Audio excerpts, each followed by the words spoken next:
All set? Okay, good evening, everyone. Welcome to this December 9th, 2010 school board meeting to discuss the budget. I'd like to call it to order and continue with the Pledge of Allegiance. I pledge allegiance to the flag of the United States of America and to the republic for which it stands, one nation, under God, indivisible, with liberty and justice for all.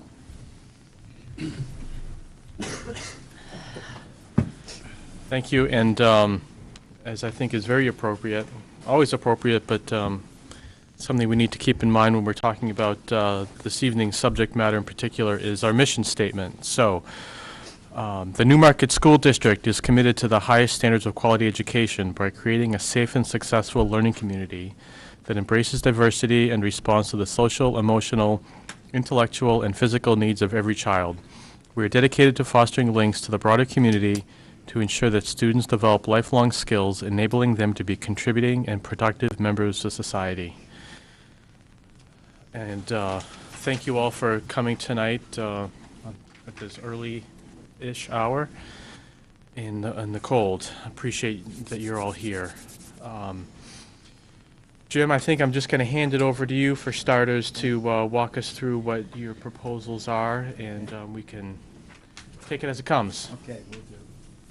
What I've distributed this evening is a revised FY12 budget proposal. It's nearly 70 pages long, and what it does is it encompasses what was initially proposed back in November, and then all the adjustments, both ones that have been reported previously as well as new ones, so that it takes that initial budget and whittles it down to something, perhaps a more palatable number that we can all get behind. And so it really integrates a lot of the changes. So I'm not going to walk you through all 70 pages, of course. It really serves as a resource as we go through and debate things and ask questions. But there are a few pages that I want to point out, and then I'll briefly summarize where we are to date. If you turn to page 6, and some folks in the audience don't have this document, but I know a few of you do. Page 6 provides expense comparisons of the entire budget, both by function and by object, and then there's a breakout for benefits. But the important piece of data on this is that it shows a proposed budget from the administration at this point of $14,560,468, and that reflects an increase of 1.74% over the current year budget. So it's about 1.75% increase. And on the next couple pages it's new entries, and everybody has a copy of a portion of this. It's potential cuts beyond what is in the recommended budget, because as the board knows, one of the charges that was given is try to bring this down to a 0% increase, and I'm proposing a 1.75% increase. So I'm sure we'll come back to these pages later on. I'd like you to turn to page 65, because on 65, it's really the summary of all of the changes. It's entitled Adjustments to Initial Budget, and then dated today. At the very top, what you see is what was the initial budget, $15,238,787. And then it proceeds to outline all of the adjustments, because in some cases the budget went up, and in some cases they were reductions. But all of the adjustments that have been made since that time, and it's done by cost center, so it's broken out by elementary, junior, senior high, and then SAU school board. Just to help board interpret this, if you look in the subtotal column, at the bottom of that page 65, you see a green, a pattern of green there. What the green means, those are items that have never been presented to you. In other words, everything up above there came, I think I presented it at a recent meeting. So you've seen all those prior adjustments. So anything that's in green means it's new this evening, and it took us from, I think last time was roughly a 3.5% increase down to the 1.75% increase. I'm going to go to the end, if you will, to page 68. And you see two tables on page 68. At the top is the end of that long list of adjustments. And again, it shows the $14,560,468 and the percentage increase of roughly 1.75%. The table below that is not included in this proposal. It's really there for any kind of consideration you might want to take to try and drive this budget closer to the 0%. And I'm sure we'll come back and talk about those. So that's the summary, the big picture. What I want to do now is take you back to page 65 and talk about each of these changes that are highlighted in green, because I've never really presented them to you. The challenge, as you can see in looking at this budget, is roughly from where we were before.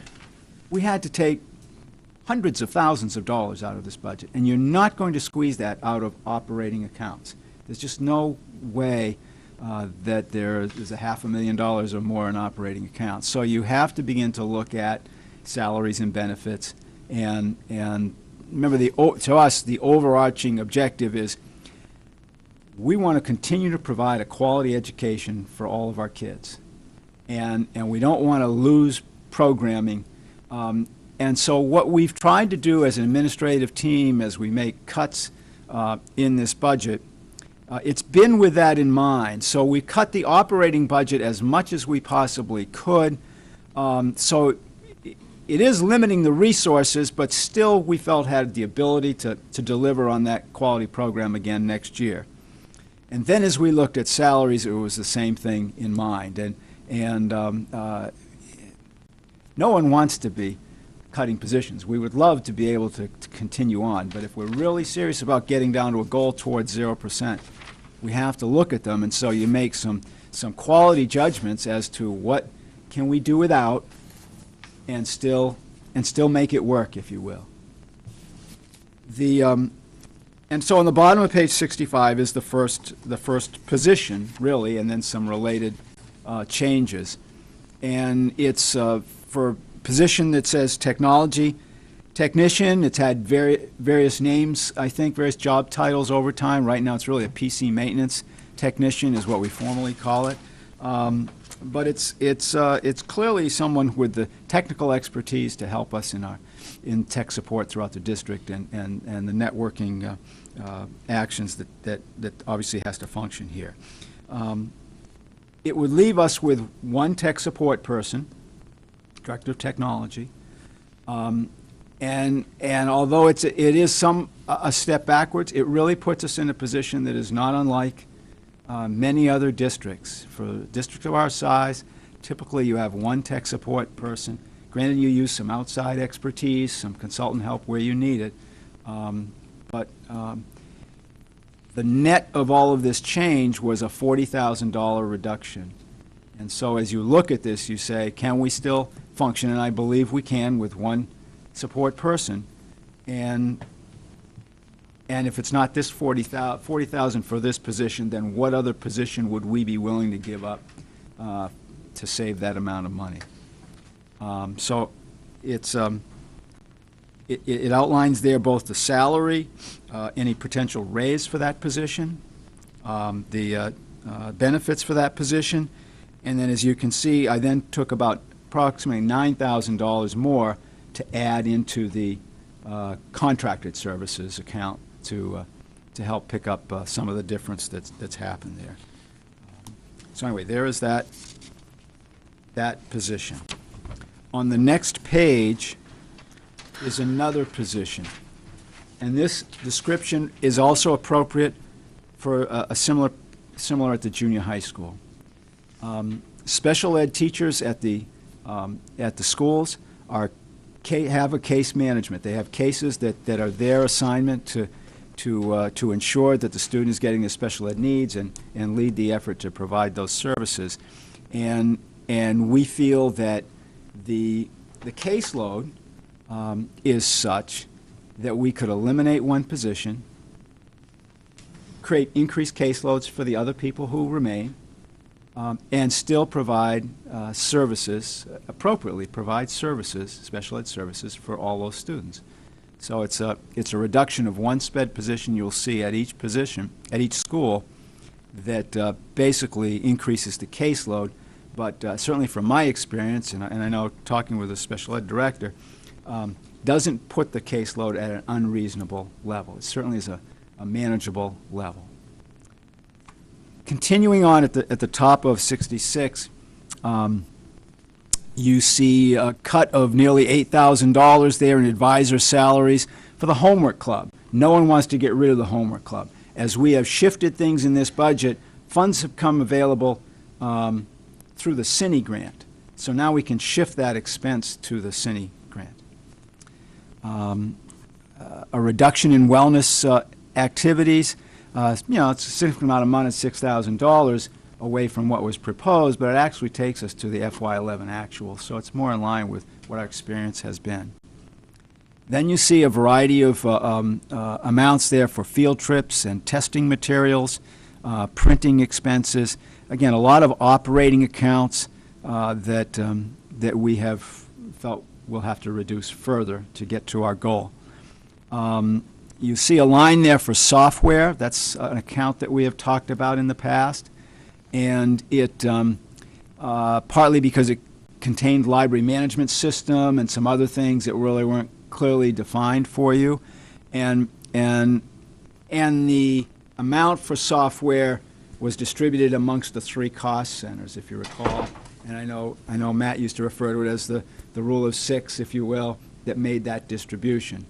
And so the decision we've made here is still to honor the request for a library management system. We think that makes a great deal of sense. And then cut the request for the other software that was there. The furniture, you see it's been reduced for replacement furniture. The high-efficiency stripper that we talked about at our last board meeting, $7,000 purchase that could be used in both schools. And again, in this kind of austere mode, it's something that we decided we would do without for another year. As I come to the junior, senior high school, the items that are in green are down on the on page 67. Again, you see the special ed position that deals with case management.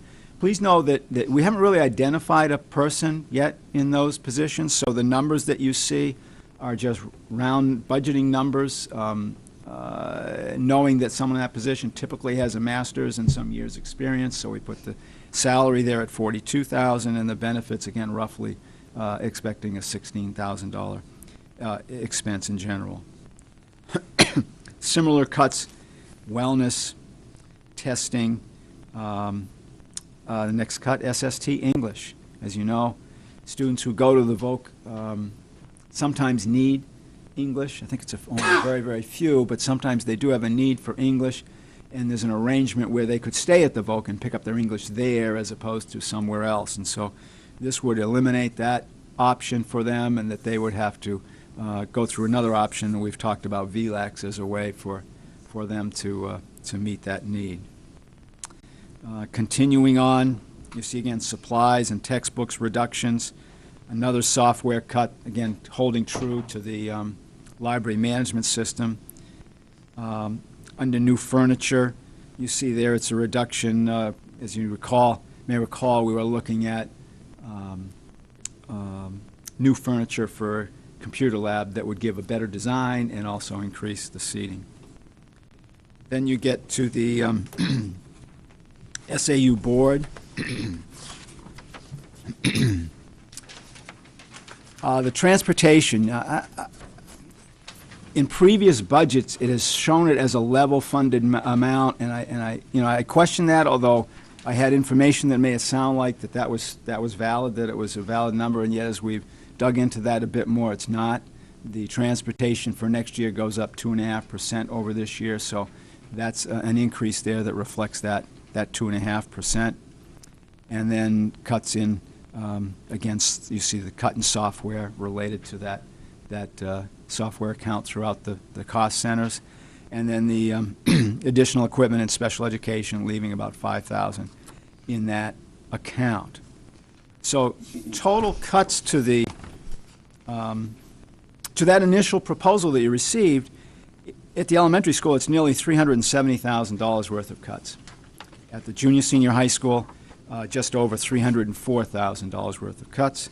And at the SAU board level, another $4,000 and change in cuts. And then that brings you down to the 1.74% increase. We can make this work. We can make this work and provide, quality education along the same lines as what we're doing now. Anything beyond that, though, puts that at risk. And that's and that's why that last table there on page 68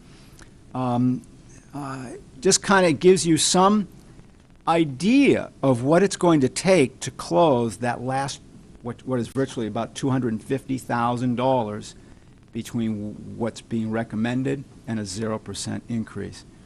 Again, we've squeezed, I think, just about everything we feel we can out of the operating account, so you've got to go to salary and benefits. And so you just have there, as example's sake, without identifying any particular position, a teaching position or something on that nature that shows a suggested salary and benefits total of $46,000. You've got a suggested line there of what if you cut 3 paraprofessionals at the elementary. At the junior senior high school, I believe it's been brought up before, what if you cut middle school athletics? What if you didn't do the coaches' salaries? Which that scale has been in place for over 15 years. And again, another teaching position. The contingency, as I described at our last meeting, has been brought up to a level of $50,000. It was some degree of worry that you might need another first-grade teacher and that you might have a deficit in the area of food services. And so, again, depends on how austere we have to get. You could cut that down to the $10,000 or virtually nothing, and you just add more risk into your budget when you do that. So it's not a fun task that we have tonight, but I hope that summarizes it. I don't want to take a lot of time of me talking, and I think you folks need to ask questions and kind of flesh this out or suggest other changes. I think the goal tonight certainly is to try and get us to a budget that we can put a stamp of approval on so that we can pass it on to the Budget Committee. Thanks, Jim. You're right, this is not a fun process. And thanks for, I know that the administration has been working pretty hard on trying to resharpen the pencil, and all these, I'm sure, hard conversations you've had through the past week have been tough. So thanks very much for presenting this. Lacking an agenda myself, I guess I'd like to just open it up. Does anyone have any point with it we want to start talking about things? I would like to start with the special ed. The SPED teachers at each school? And was hoping that maybe we could I think pull you Jean up could and speak to that, yeah. and and probably Chris and Scott as well. One of the things that I've wondered about over the years is the amount of kind of top level management of that of special ed in general, and I wonder. I wonder if we would be better, money would be better spent keeping the frontline people intact, and maybe taking a look at, we have a director or Coordinator of each coordinators, I'm sorry, building. Yep. coordinators at each building, and I'm wondering if maybe we should look at one of those positions and, could we have a coordinator that bounces between both buildings, and save the kind of the frontline staff? And I kind of wanted to get all three of your opinions Right. about that. I kind of felt this one would be coming. I can tell you why that would make it challenging. Because all the special education teachers rely on the coordinators in the buildings. They rely on them to substitute and to help out with difficult children when people are out. They'll take over as a para. With some of our children, it's difficult to have just a sub come in because they don't know the children to work with them. They also do all the organizing. Most schools have a special ed secretary in each building. They also do all of a special education secretary's kind of work. They organize meetings. They do all the calling to parents. They set up all the meetings. They organize all of that, which allows our special ed teachers to not have to do that. We've also done some wonderful things in here by having, our special ed teachers don't do any testing. They do no assessments at all. They just do teaching.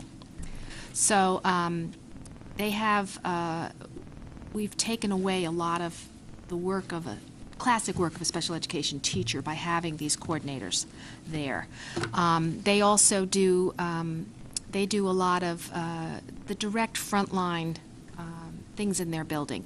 I don't go to all the meetings, for example, and it would be difficult to have, I can't, because I can't be in two places at one time, plus I case manage all the out-of-district students as well. That's not to say I couldn't attend more meetings, because I absolutely can. I would find a way to do that. But the cohesiveness of the way the building runs, with the coordination of meetings, the parent contacts, the ability to support the staff, and the ability to also take in a lot of the data that is being produced and getting it entered into the system, getting it interpreted and back to the teachers is also a role that the coordinators play. They're really a front line. I think probably the number one thing that they handle is parents that need information that a secretary in the building can't do because they don't have the knowledge. They can kind of buffer things from the case manager so that they can continue with their teaching. As I said, they can substitute. I know that Jocelyn has been a para when she's needed to be. She's been a teacher when she's needed to be. She's been a guidance counselor when she needs to be. She can step in all those roles. And Chris does a similar kind of a thing. He will act as a tutor for a child whose tutor is out, whatever it might be. They really do save us on special education substitutes in a lot of ways too. They kind of do a lot of things that if you cut one person down, then we would have to have teachers. We could do it. What it would mean is that teachers would have to take on their own parent calls, and they'd have to handle that. They'd also have to do their own scheduling of meetings and organizing. They'd have to be, the case manager gets all the paperwork ready for each, the coordinator gets all the paperwork ready for all the meetings. There's a lot of meetings at the elementary school. They have Friday all day, every week is full of meetings. Parents in Newmarket are used to a lot of attention, and I think that's a nice thing. They get a lot of attention. It's not been my experience in other schools, but they really do get it here, and it's a plus. So the teachers would have to take the time to also get all that paperwork organized, because as you know, special ed requires a lot of, so it would mean less time on task for the teachers. But in other districts, that is the way they do it. Mm-hmm. That is the way they do it. Well, and some of the things that I'm hearing, to me, my thought goes to, couldn't we get a lot of those services at a much lower salary rate? We might be able to. I mean, you'd have to at least have a secretary in each building that was dedicated to special ed, because that secretary could do a lot of the things I'm talking about. They couldn't do all of them, but they could do a lot. And I would absolutely jump in more. I have always worked in multi-district SAUs, so this is my first time in a single district, and certainly I can step in more and attend more meetings. But I would need to have the principals attend meetings, because there has to be an LEA, a local education authority, at every single special education IEP meeting. That's one of the rules, one of the federal and state rules, so that the principals, that would involve principals coming to more meetings, because I can't be in two places at one time. And I have other responsibilities that I have to take care of. So I would go to as many meetings as I could, and the rest would fall onto the principal, so it would affect them as well. But the secretaries can do a portion of the job, absolutely. But I would want to have somebody in there, because it's really hard for teachers to be able to teach and also have all the paperwork that would have to fall back on their shoulders. And when you say other districts do it, They do. does that mean they do it with the help of a secretary? They do it with the help of a secretary, and although most of them have gone towards a coordinator, most districts now have coordinators in most of the buildings. But what happens is that the teachers end up having to make phone calls. It does end up short-circuiting their, they get pulled out of class when a parent is there and is unhappy. It does happen. I mean, it's a reality. So that it does affect the continuity of programming to the kids if they don't have that buffer. I don't know if you've ever, Meg can probably tell you, but you can be in a situation where a parent is pretty unhappy or angry or has perhaps misinterpreted something, whatever, and comes in and, you've got to deal with it right away. And the coordinators can buffer that kind of thing. Or I buffer it. I spend a lot of time on my phone. I had a parent in this week, unhappy. I drop everything and I spend 2 hours with them. That kind of thing. So, it's, we can do it. It will have impact. I don't know if I've answered it, if I've blubbered too much. Does that make sense? Well, I am curious to Yep. see what Scott and Chris think, and also what you think. Let's As have a- the principals All right. first. Go for it, guys. I don't work in Newmarket. But I'll, yeah. The coordinator, I'll speak to the elementary school, is a coordinator. All of the things that Jean mentioned are very important. Jean mentioned court liaison. Sometimes we have to go to court, and the coordinator will represent the district and school. But I'd like to focus for a moment on the LEA piece. In a special ed meeting, there are defined roles, and a person can't have multiple roles at the same time. So what that means, Jean mentioned that we have special ed meetings all day every Friday. That's true. We also have special ed meetings often on Wednesday. We also have special ed meetings before school, if that's when the parent can come in, or after school. So there would have to be, in addition to the teacher and the classroom teacher, also somebody serving in the role of LEA. To have that be the principal, I will tell you that would have a bigger impact on my effectiveness, because those are all times when I'm needed for other purposes. So it would have an impact on the principals. I think it would have a big impact on the teachers, because while I do want to stress, they do have contact directly with parents, there is a lot of coordination of meetings and record keeping that is done by the coordinator. And we have a pretty significant special ed population in each building, and it is a full-time job. I will tell you that it's not a position of idleness. It's a position that stays really busy, so. Okay? Thank you. Thank you. Either way, it's going to be tough to advocate for a position to go, especially with special education. Speaking specifically for the coordinator and the other impacts that it has, in the middle high school, the special ed coordinator oversees all the middle school 504 plans, sets up the meetings, and is the case manager for all the middle school 504 plans.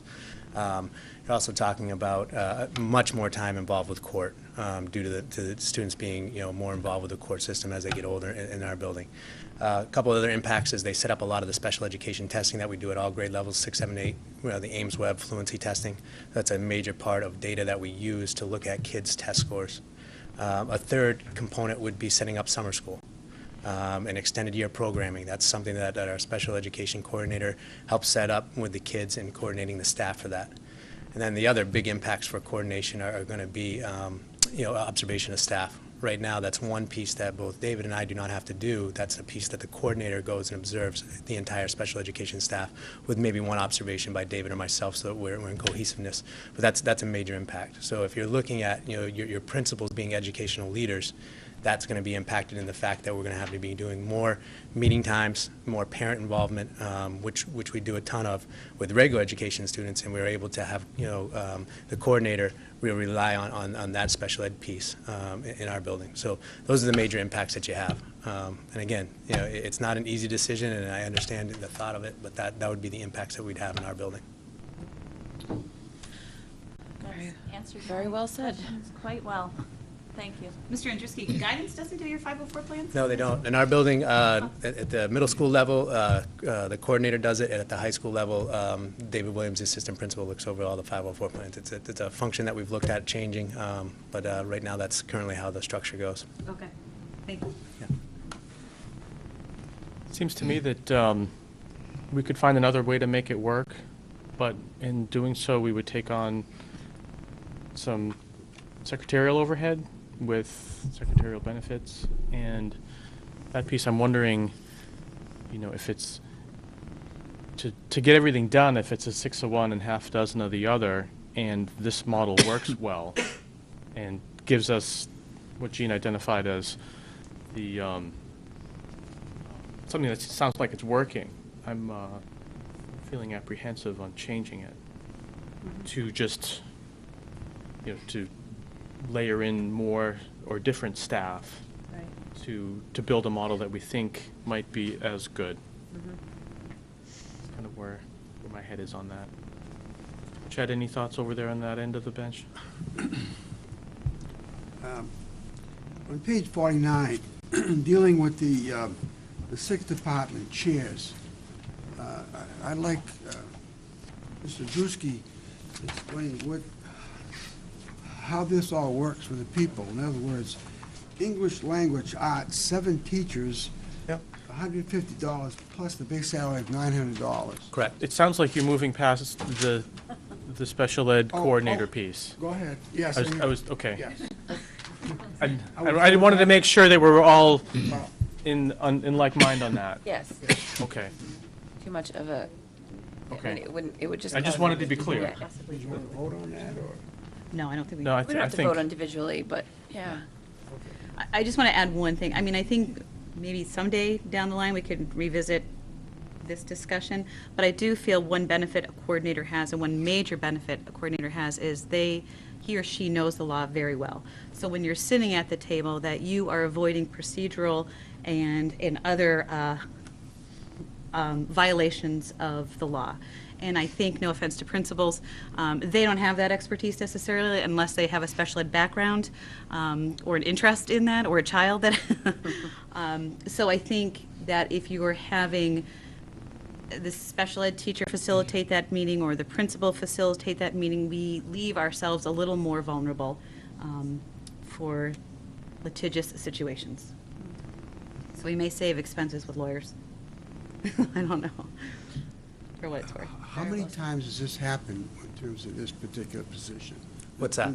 How many times does this happen, what she's explaining? Go to court. When you go to court, Courts, hopefully you never go to court. But You know, has that's that ever happened? It does, yeah. I mean, there are parents that will take you to litigation because they don't feel that services are being adequately served to their students. Yeah, absolutely. And in my role, like we sort of, I help diffuse those situations as a coordinator. Like you have angry parents come in, or advocates, or lawyers, or we're going to mediation. So with that legal background, you can help, sort of navigate through the complexities of the special ed law. So teachers can concentrate on teaching, and we get the yucky part of the job. Pretty succinct, yeah. Right. Okay. So Chad, I'm sorry, page 47? 49. You're talking about the department head's role and the stipends that we pay for that. We pay a stipend for each department head. They get a $900 base as a stipend, and then they get $150 for each person in their department that they do the budgeting and oversee in some type of capacity. So that's how that stipend is laid out. That would cover, so the department head gets a $150 for each person in their department, and that is middle, high school. So there's 3 middle school teachers as well as the high school teachers are accompanied into that number. What is their job description as far as department heads are The concerned? current job description is old. That's something that we're in the process of rewriting. But right now, what they do is they will do all the budgeting for their department. They'll run meetings, keep meeting notes and agendas. They do informal observations that they use as our observation schedule. But again, it's not for their file, but it's again for instructional leadership. That's the goal of a department head, and it's something that we're really changing, rather than just doing budget type of necessary things for each of their department, to that instructional leader to go and provide knowledge and resources for our younger teachers in their content-specific area. Now, in terms of the amount of classes that they teach, how many classes would these department heads teach? Department heads teach a full load of 5 classes, but the extra benefit they get is they get a prep period, and their duty is called department chair, where they're able to get around to different classrooms or other teachers and then do the budget processing and phone calls of that in order. So the English language arts teacher has 7 teachers times $150 plus $900, which comes up to $1,800 for the year. Correct. Okay. Do they also, is part of their position also to make sure that, that as a department, they're meeting, you know, the ed specs for? Yeah, Yeah. correct. Yeah, so when they'll go in, they'll talk about any new changes in you know, core competencies Right. or state standards, to make sure that that's being accompanied. I'll take social studies, for example, where they've worked on writing rubrics specifically for group presentations that we've been able to pull out as part of our NEAS process, which you're trying to get as core values throughout your whole school. So just the work alone in that department, they've been able to do that. And it's how you build in your competencies for social studies, and we use it school-wide through group presentations. So I mean, there's a lot of valuable work that goes, and the department chairs each are responsible for pulling that out, working with the administration in those goals. Now, with the Cindy and Denny situation, are they very active in that? Absolutely, In terms of the type yeah. of research for their Yeah, department? the entire math department this year at the high school went to the math workshop for 2 days to talk about competencies, and that's something that we've really been discussing in the school, how we're going to shift maybe to a standards-based education, standards-based diploma, which is something that's really happening a lot, making sure kids are competent in each area, addressing those needs that each kid has individually, and showing us competency rather than a D. To me, I'm still don't know what a D tells you, but I know when a kid understands their content completely. So that's something that we've really looked at each department and looking for the future. They're directing, have they been involved with the NEASC accreditation? Yeah, everybody all in our ties school in. is involved in the NEASC accreditation, from custodians to lunch staff to everyone that's involved with us is on a team. Okay. Do they have a lead role in that by definition? Some of them do. Some of them no. Some of them take a seat as just an active member. Each standard, the 7 standards that we have 2 co-chairs for each standard. Some of them are department heads. Others are just people that wanted to go into an area because they liked what the standard stood for. So it depends. But that wouldn't be something that would make a requirement as a department head. But oftentimes you see them in that leadership type of role. Do the department heads meet with the guidance department and also school to career to get some idea of how their disciplines are going in regards to the need in society? I think that we meet as a staff all the time, and that's one of the functions. But it's not just department heads that will do that. Every teacher is doing that because of the advisory program we have. That's a major initiative that we have in the school, that teachers are taking on that advisory role to help out those specific 10 kids, and then how it affects also what they teach. So I'd answer that as yes, that all staff are doing that.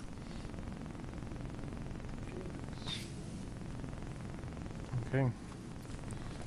Next topic, anyone want to? Well, I just want to jump go back in? to maybe what Linda's concern was about the amount of, the impact on the special ed teachers, and maybe, Jean, you could speak a little to what that impact would be, currently what their caseload is, and what their caseload may look like, should we have to reduce a position in each building, and then if you have an estimate of what maybe state case loads are, or like averages, or Like on the spot. expectations? I don't have an official number in the state. Their caseloads right now range from about 8 to about 13 students per teacher. If we got rid of one teacher, it would be about 2 students added on to each remaining teacher's caseload. So you'd still be looking at something less than 15 students on any caseload, and probably more like 12. So that's, in my experience, that's extremely low. I worked in a district where it was more typical to have 25 to 30. Yeah, we don't want to be there. We don't want to be there because it's horrible. It's horrible. It's horrible because, Kids just get shortchanged. I well, they're in imagine. meetings all the time. They're in meetings so much they can't do their jobs. You know, it's very, very difficult. The paperwork is amazing. Even though someone might be getting the paperwork ready, the teachers are still writing the plans. You know, it's horrible to have that many. But I think that it's reasonable to have 15. I think 15 can work. It can be done well. And I think that we can I think we can do it. I really do. I think that would be an easier hit to take than losing a coordinator. I really do. Because the coordinator would affect everybody, not just each teacher getting 2 additional kids. And is the caseload dependent upon, one case manager is like grade 3, and so you have 8 kids at grade 3? Yeah, they are split that they- way. We do have some case managers, because there's so few children, they'll do 2 grades Sure. or Okay. one grade and half of another, so that, but mostly we have 1 for each grade pretty much across the board, which again is a luxury if your numbers are low in a particular grade. Do they move with the students, or do they kind of get reassigned every year to early elementary, Return to or? Scott. This is my second They year. Generally, They get reassigned, don't they? the students get reassigned. Yeah. The They don't teachers move. generally stay at the grade level with some shifting, and there's a lot more sharing that is going on between, a case manager will work at 2 grade levels if it's really low number.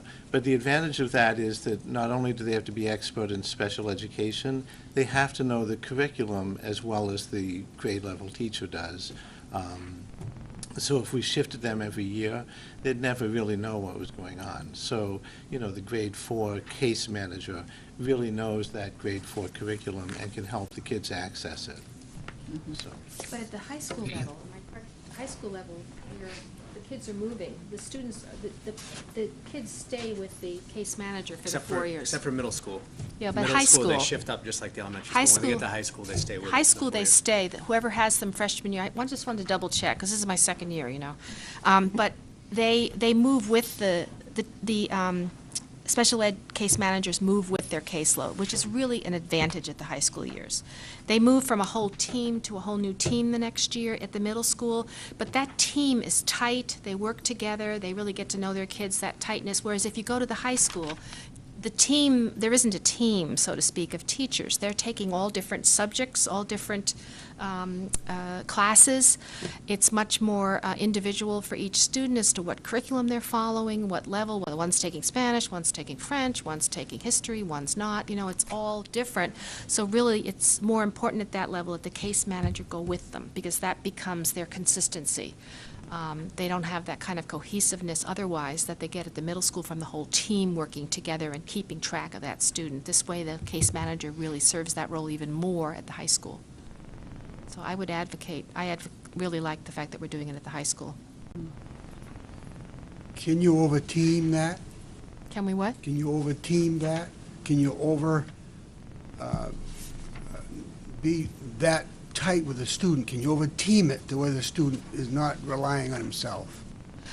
Well, that's something that we do deal with. I don't think that's what we're doing. Yeah. But I think that the nature of us as educators, we want everybody to succeed, and we're helper people. We're caring helper people.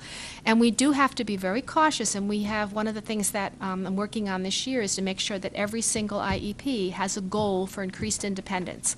So that for whatever reason they have support, that we're having a goal that says this is how we're working towards not needing that support, especially where they're assigned paraprofessional support. There must be a goal in every IEP that talks about how we're going to be working towards and measuring their increased independence. So, we're having people work themselves out of a job. That's our goal. So last time you spoke to us, you mentioned the fact that we are reducing this type of a student. I You think see we that? are. And that's one of the concerns with all the cuts, is the fact that we have a fairly, what I would call a somewhat mean, it's a really good program. We have a lot of folks working very hard, a lot of credentialed folks. Kids get a lot of individualized attention. And with that RTI model that we have, especially in the elementary school, I mean, we wouldn't have 91% proficiency in that school if we didn't have the level of services we've got. I think that's really what's done it. I think we can do a good job and continue to do a good job with the cuts, but we are risking it. You know, it's bit of a move to make. But if you have to go down, you have to go down. You know, like Jim always says, if we don't cut this, what do we cut? We have to cut something. So, but we do work very hard to reduce that. Good. And I think that our numbers over the years and our percentage of special ed kids, like I've talked about, does show that improvement. We have been decreasing our special ed population. However, I can say that the ones we're getting are heavier hitters. Wouldn't you say? We're getting quite a number of very involved We don't kids. necessarily want to sabotage the work we've done to help pull ourselves out of a CINI and a DINI status, you know? I mean, it just seems like counterintuitive to go to that area. I don't know. Yeah. Particularly because correct me if I'm wrong, but the areas in which we did not make AYP were in special ed area. Yeah. So we are definitely, it's definitely something to think about. We put all this work and technically equivalent to money into the RTI and like all this stuff, and now it seems like we'd be going Well, backwards. remember- For us, I think it looked like, what is a manageable, very manageable Yeah. caseload? And so when we look at it by caseload, we think, this is a reasonable move. Yeah.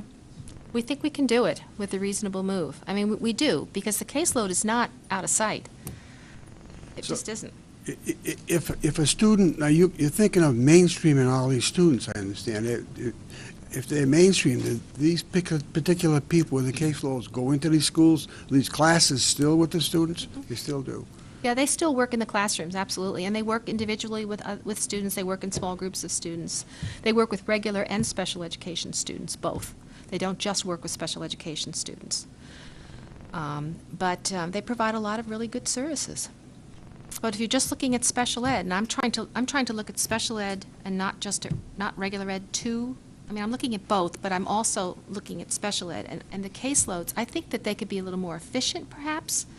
I think that it's possible. I just know that it's done in other districts, and we've been able to manage it. But if you take away the coordinator and cut one teacher, no, I'm backing off and saying, eek! Because one of the reasons I think we can do it is because we have such good support. We have such good support with those coordinators. They really help teachers have time to do the job.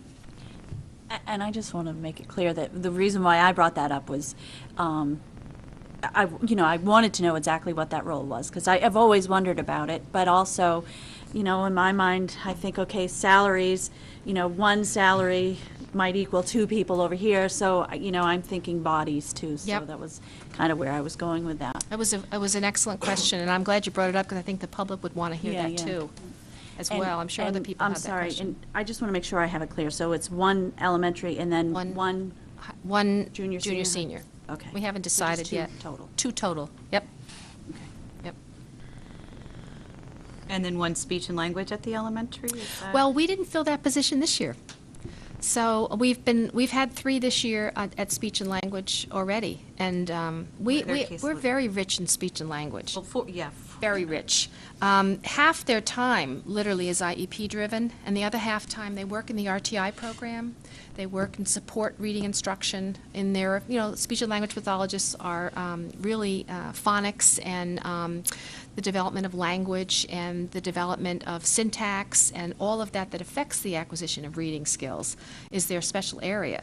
So they do support all that. But as far as special education, we have plenty of speech pathologists. In fact, they're now helping us do the high school and junior high assessments. They're doing all the testing at that level. I've just kind of shifted that onward because I cannot have the luxury of having so much time by speech and language pathologists working in the reading and regular ed area I can't do that and then hire someone on a contract to cover the rest. The speech and language pathologists are the only ones who can provide speech and language pathology. Someone else could support reading, someone else could support written language. That's really more of the special education teacher or the reading teacher's role. But only they can do speech and language, so I'm moving them. They've already started doing the assessments. And they're excellent clinicians. They're wonderful, so they're doing a good job. Okay. Anything else? At the moment? I'd kind of like to stick to maybe special ed. If we've Okay. got, Okay. we can knock that around if Yep. we've got other questions on that subject, and then maybe move on to, just try to keep some themes. Yep. Might work the best. So it sounds to me like, I guess to re-summarize it, a caseload increase of 2 students is still within a normal caseload. We don't have the statistics on the state and. No, I don't and have in fact, state. maybe they might not be that practical, because we don't know how many in those, how those schools operate as far as secretaries and Coordinators and that support sort of- services, right. There's probably some hidden Right. challenges in looking at that data. But it sounds like we're well within Oh, yes. reasonable. Yes, I have no problem with that caseload, no problem. In fact, I know a lot of people who would die for that caseload, working in the And schools. we're not in any way jeopardizing being compliant with both the IEPs, the letter and the spirit of what we're trying to accomplish there. Absolutely. As far as the IEP goes, that is absolutely true. Right, well, I guess, I think that's probably an area that we should include in the reduction.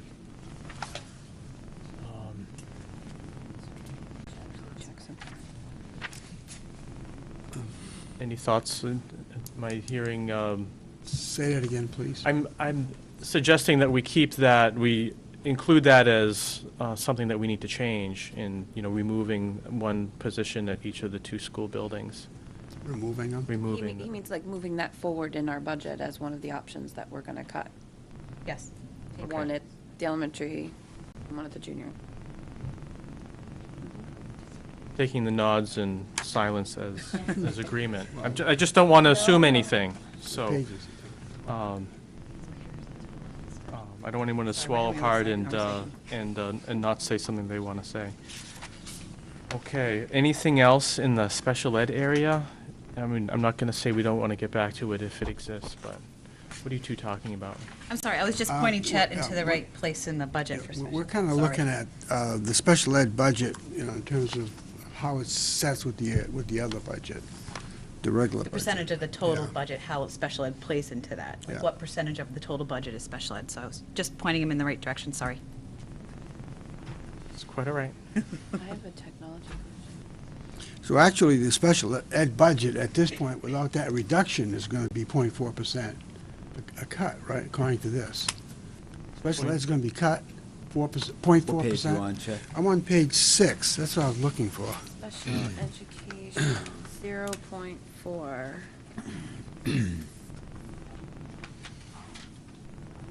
Yeah, it's almost level funded, goes Yeah, so- down just by a slight amount. So we're cutting, it's a difference of cutting like $13,934 in the special ed budget. No, well, we're cutting. That difference is the difference between what's proposed and what is the Okay. current budget. So that's what I mean, it's pretty much a level funded Without these other account. things. It's still a Yeah, reduction.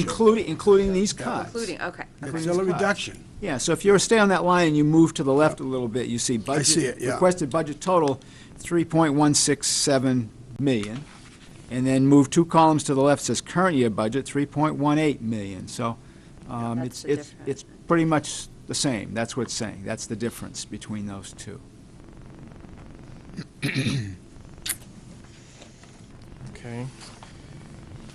Kelly, you want to move on to technology?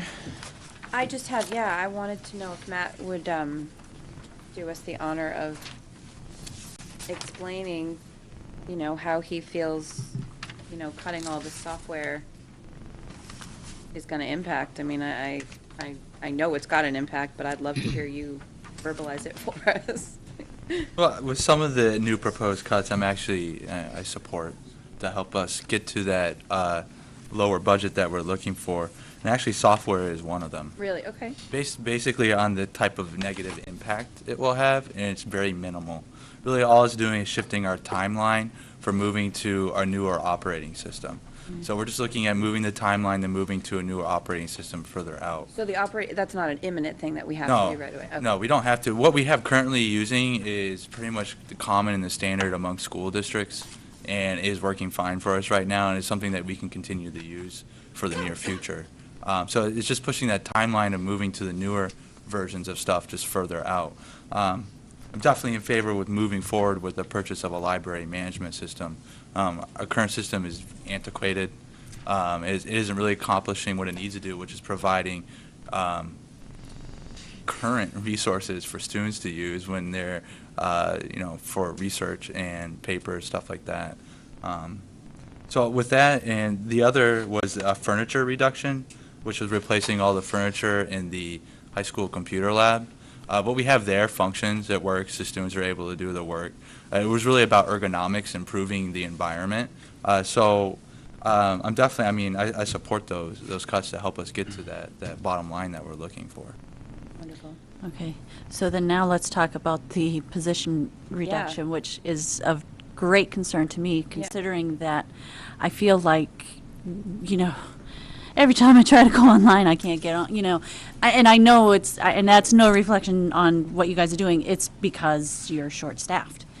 And reducing it yet again, to me, is a scary I thought. can't even fathom the breadth of negative impact this will have Yeah. on the school district's ability to deliver technology to students and faculty.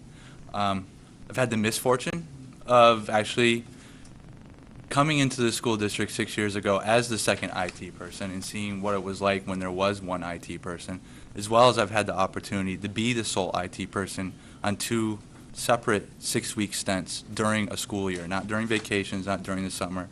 And I can tell you it left me physically and mentally exhausted. Mm-hmm. I was a little shocked. I see that position really as the legs of the technology department. It's the front line. That's the position that spends the most time with students and faculty. The state bases their requirement or their recommendation on number of IT staff on the size of the network, not the amount of people in the organization. With our current, and they base that on what they call end-user computing devices. Those are laptops, netbooks, desktop computers, thin clients, and we have almost 500. And according to them, that we should have 3 full-time IT staff. We currently have 2. And that puts us actually in their second lowest tier of assessment for technology funding. Placing us with 1 IT staff puts us in their lowest tier.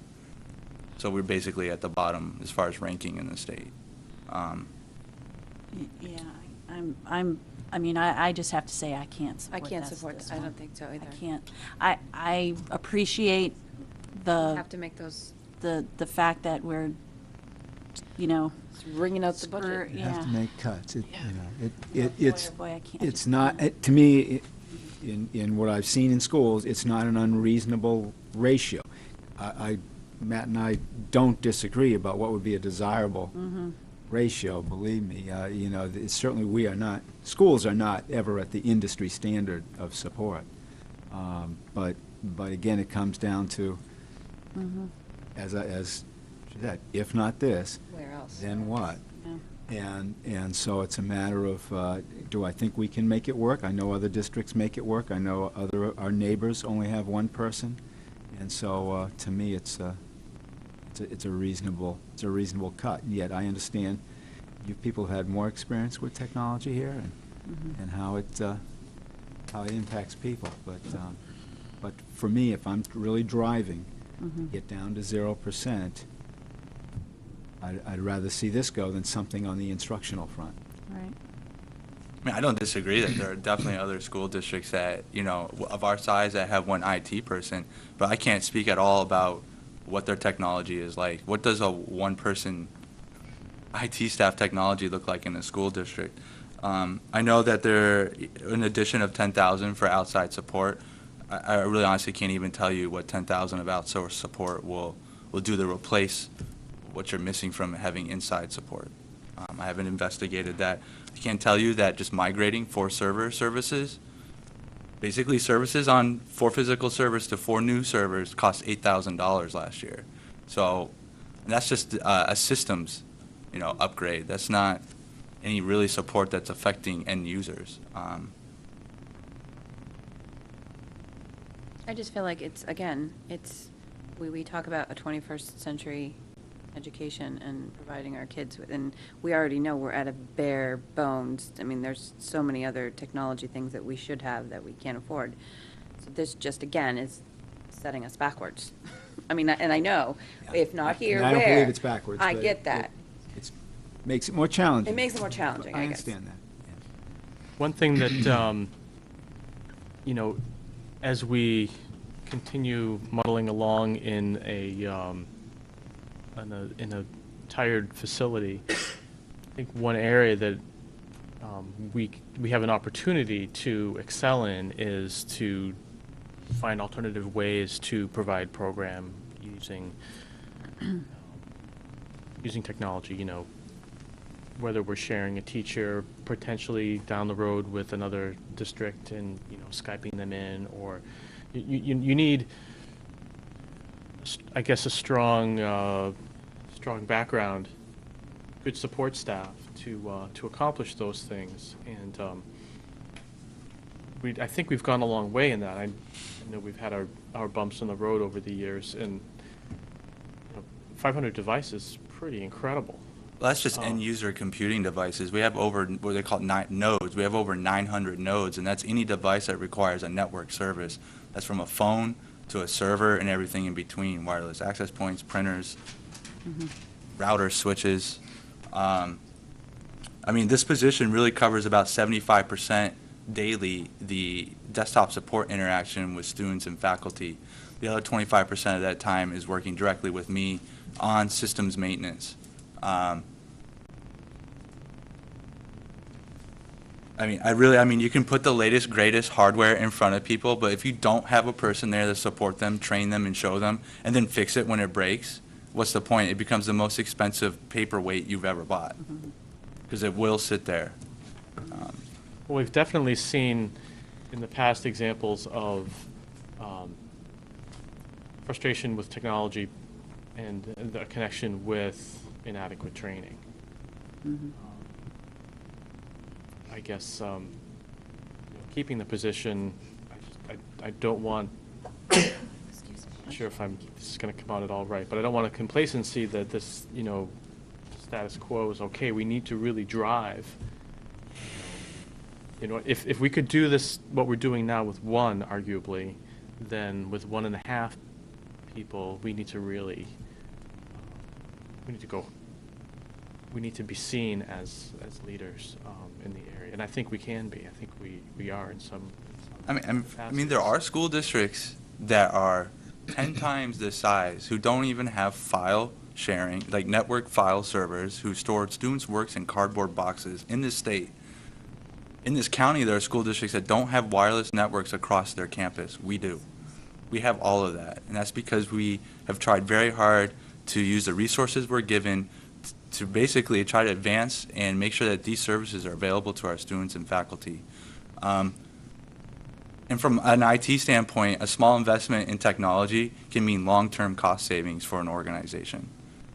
So, we do have online course management systems. We're missing the second part, the professional development, to get everyone in there using those. We can start offering stuff to students outside of actual physical class time. We have a digital portfolio system so that students can save their work their entire school career, and if they choose to, publish it to the world with teacher comments, their own insight on the work they've done. We have that capability. We already have those systems in place and working. We just haven't had the money for professional development to get those people in there and doing that. I just feel that, I'm sorry, go ahead. Is that all part of Infinite Campus? No, that's just a That's student separate? information system. These are all, we're using, and this costs us no money. I use open source technology to build these systems. It costs us hardware money to buy servers, but the operating system and the software itself was free, thanks to Linux and the open source community. So.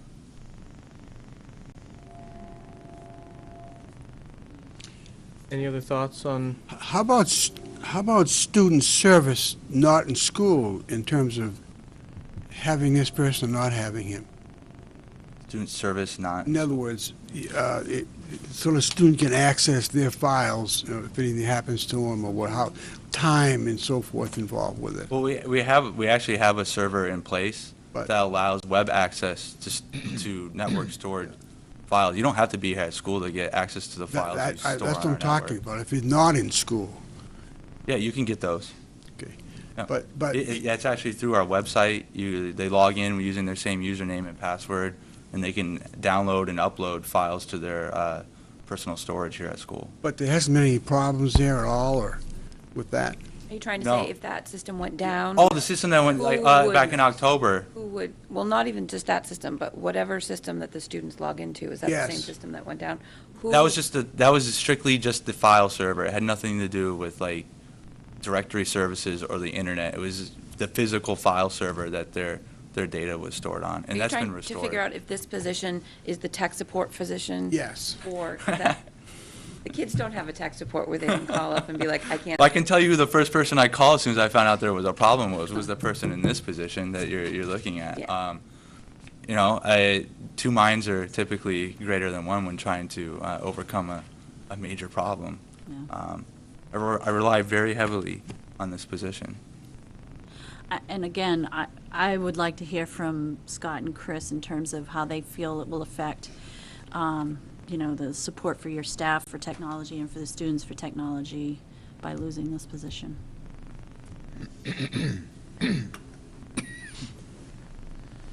Well, a lot of tech support is invisible to me. We have a help desk system where if a teacher or any user has a problem with the computer, they file directly through help desk. So I don't actually. like they fill out a web form or something? Yes, and that's say, "I need exactly help." right. So I'm not even aware of it a good part of the time. Certainly, if there's a problem, you know, I sometimes get involved and try to help solve it. But typically, those things are done directly. And I guess I could attest to this level. I've been in the district a long time, and I remember the days when teachers wouldn't even want to use email because it was so undependable. So I really have no knowledge of standards, you know, by this other schools and what's done. But I will say that most of the time, our technology does work pretty well, and that does mean a lot. What I've seen is really a sea change with teachers, that they've begun to trust it, and they're willing to plan technology lessons. There are still problems, you know, and there always will be. I keep saying it's a machine. Yes, it's a machine. You know, that's what it does. And so things do happen. But I have seen a change in culture around technology over the years because people are willing to use it. So again, I can't speak to the standards of what's required, but if this endangers that, that would be a shame because we've invested so much in buying technology, so. And you're saying that this position currently services about 75% of those help desks? Yeah, we actually, I mean, we just looked at it today. The help desk has been up and, was installed and has been up and functional, and it's been the main source of ticket generation for 258 active school days. This position has served 950 help desk requests, and I've answered about 474. And those are just the people who've taken the time to use the help desk. That's not phone calls, People that call you emails, panicked, yeah. walk into my office or grab me as I'm running down the hallway, which probably generates, you know, the other half of what we do. So, yeah, I mean, we're busy. I don't know if you had any more to. Sorry. No. Those are valid questions. Again, like Scott said, I don't see the day-to-day operations because Matt is the person that's supervising that position on the most parts.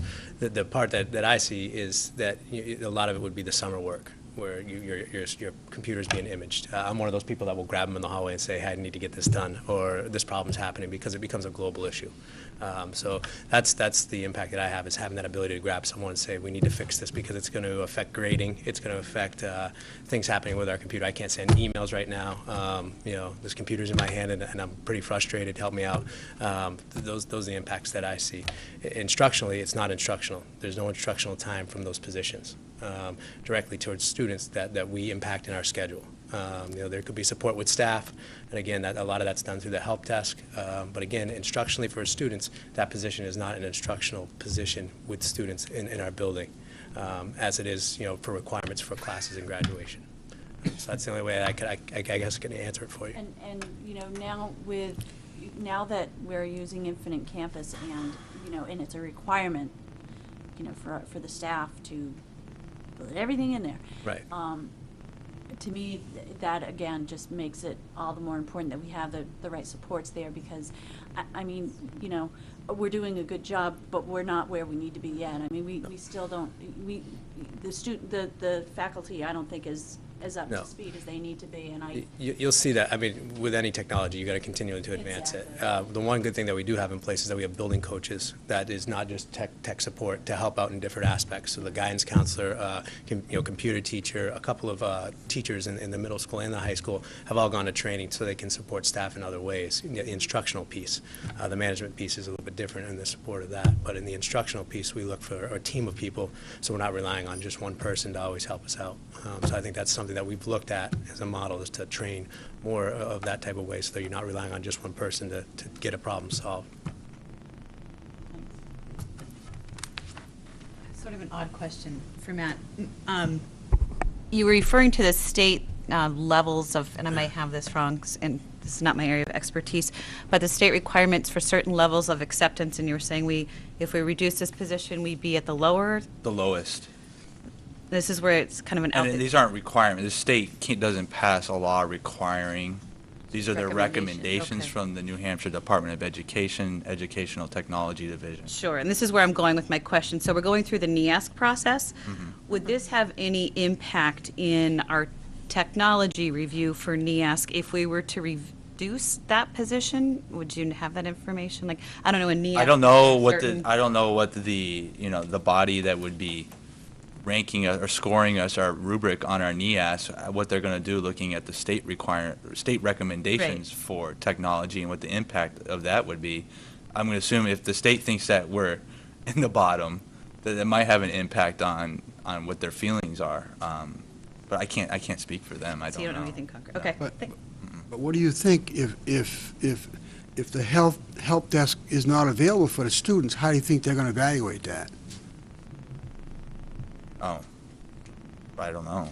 but it's not but you The just say students. the help desk system. The web form version, the help desk that they can do That's not- online. That's not No, students. that's staff, faculty. This is just for staff. This position is supports staff problems.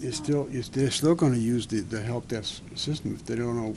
they Well, need yeah, help. even if the position Yeah. isn't here, they're going to still be submitting It's gonna tickets. Now affect it's a question students, of how and it's quickly gonna can affect it be students. resolved. It will affect students. And the other thing, just on the help desk, Yeah. if when people pull you aside in the hallway, you should tell them, Oh. let me help you. Now, and then go put in the help desk, because Those numbers. that is what drives how you can staff your department, is things like that, Oh, yeah, yeah. so We try. push them. We try. We do get some of them in. But it's absolutely right. You're making the statistics that you can generate from your system more reliable. Yeah. And while you're busy doing whatever you need to do to fix that toner cartridge or what have you, I don't want to belittle the problems, but No, they could be no. busy, generating a help ticket, and then you can train them on what one thing or another. I'm kind of thinking hard on what Scott, you mentioned about just the whole building the reliability piece. We've come a long way from where we were a couple of years ago where, and I think Infinite Campus was a big piece of that, but we need our 21st century educators to be relying on technology if that's the expectation we have of the students, is to graduate with a skill set in that area. And if we don't have that reliability, and it sounds like there's a lot of us in the room that are nervous about having that if we only are staffed at 1.5 persons. I mean, I can kind of speak on the reliability. In the past 2 years, the internet's only been unavailable for 4 hours, and not to this organization's fault, but to our internet service provider because a piece of equipment on their end failed. So we've had internet connectivity 99.99999% of the time, and I'm not even talking about when school is in session. We rolled over to a new internet service on Tuesday afternoon. We doubled our internet speed in 20 minutes. I don't know even how many people even noticed that we were down for 20 minutes. And those are the type of things that I do and the person in this position do. Our mail server was down yesterday morning for 15 minutes. It's the first time in 2 years that it's been unavailable. We have not, outside of in October, the network file server being down for 10 days, it's 10 school days. It's been the only system that's been down for any extended period beyond a half day in over 2 years. So I can't speak on the individual reliability or uptime of an individual's laptop. But what I'm concerned about are the overall systems that all of those devices rely on to do anything. Laptop is no good if you can't get to the internet. Your mobility has just disappeared. So I'm getting a sense that we want to keep this position in the budget. I do. Chad? I have to. And I think I might be on the fence, just on this one in particular, but and maybe we could revisit it if we have to cut a teaching position. I don't know, I just think, Mm-hmm. because if it's Right. 40, so we're gonna add back in about $40,000. So that will bump up to, we're gonna be, I don't know, over 2%, or Wow. Okay, we're gonna have on your abacus? abacus, real world, real. Have one. No.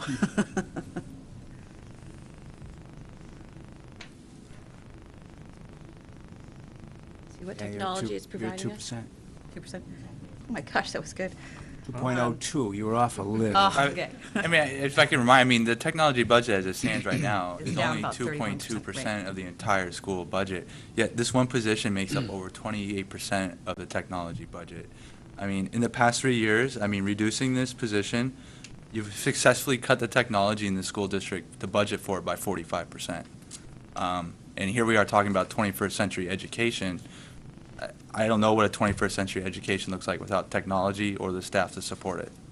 And I think we all agree, I don't disagree with you at all, but I think what our job is to do is to be able to defend this to the Budget Committee, when we'll be meeting with them next week, so we all need to be on the same page and informed so we can support the position. That's why we're asking these questions. No, I'm glad you're asking them. Another thing that occurs to me is it makes, if we reduce, factor out that position, it makes the importance of a new PC 3-year lease replacement, that whole program, which will be a separate warrant article, but should that be defeated and we don't have this position, now we've got one person and our hardware is getting that much older. That's actually not my nightmare. My nightmare is that the warrant article passes and I don't have a desktop support position, and now I'm stuck trying to roll out $120,000 worth of hardware by myself. That's my nightmare. We understand. Let's hope it doesn't come. I would not want that for that. So, Right. My nightmare is next year, the year after that. Well, thank you for your hard work. no, thank you. Where else do we Okay, go? is there other technology pieces we want to talk about if we're on that theme? We've already addressed the software and the furniture, which were really the big Yeah. Right, ticket items in that. okay. How about another easy one, the one I refer to as the Zamboni? The, and- Replacement furniture? yeah, was that in the prior round, Jim? I don't believe so. I believe we, you know, when we talked last week, I really wanted to try and hold on to that, Yeah, you but, had said you were gonna leave it in, but, well, you know. at that point, but again, trying to drive this Again, thing down to a yeah. lower number.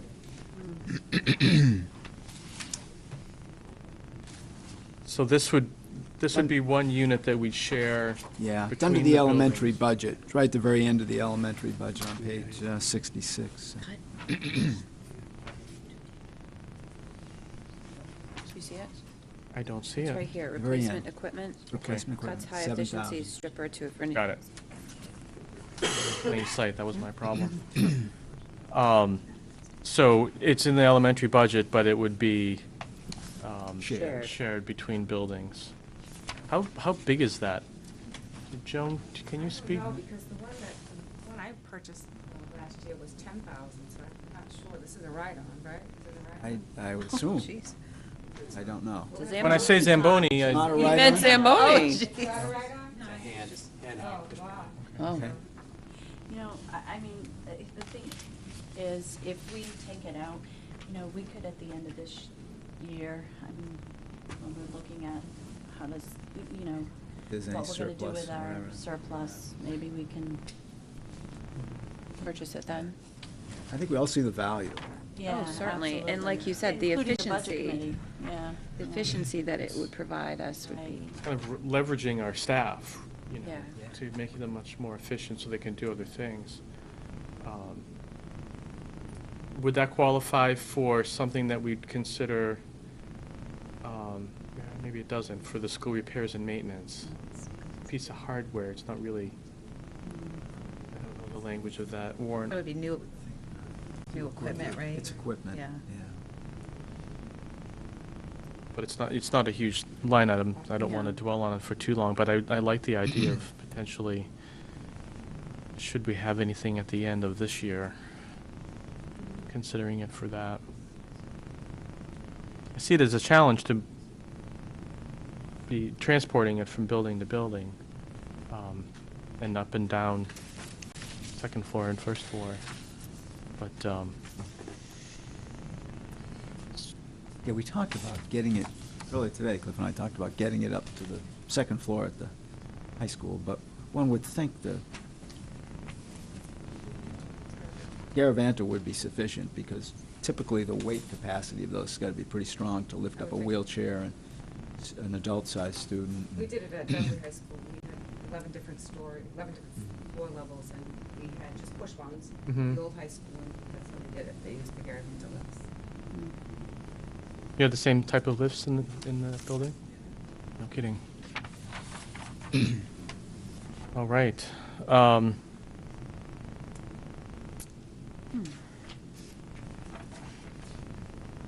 Are there any other, I guess, facilities type things that are there things that we can consider for those, of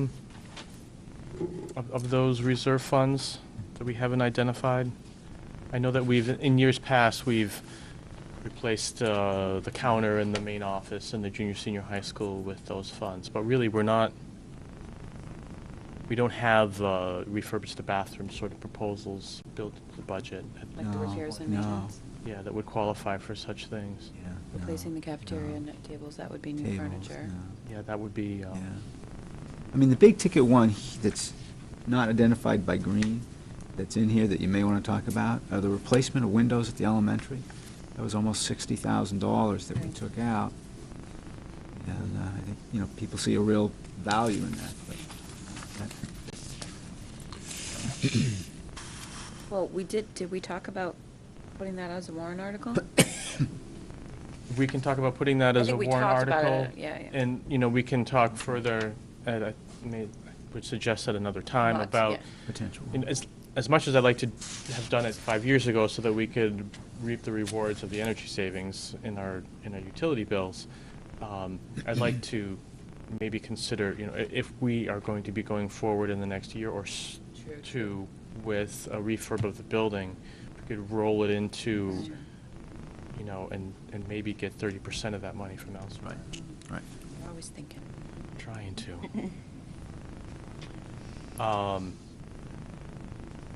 Okay. Where do we want to go next?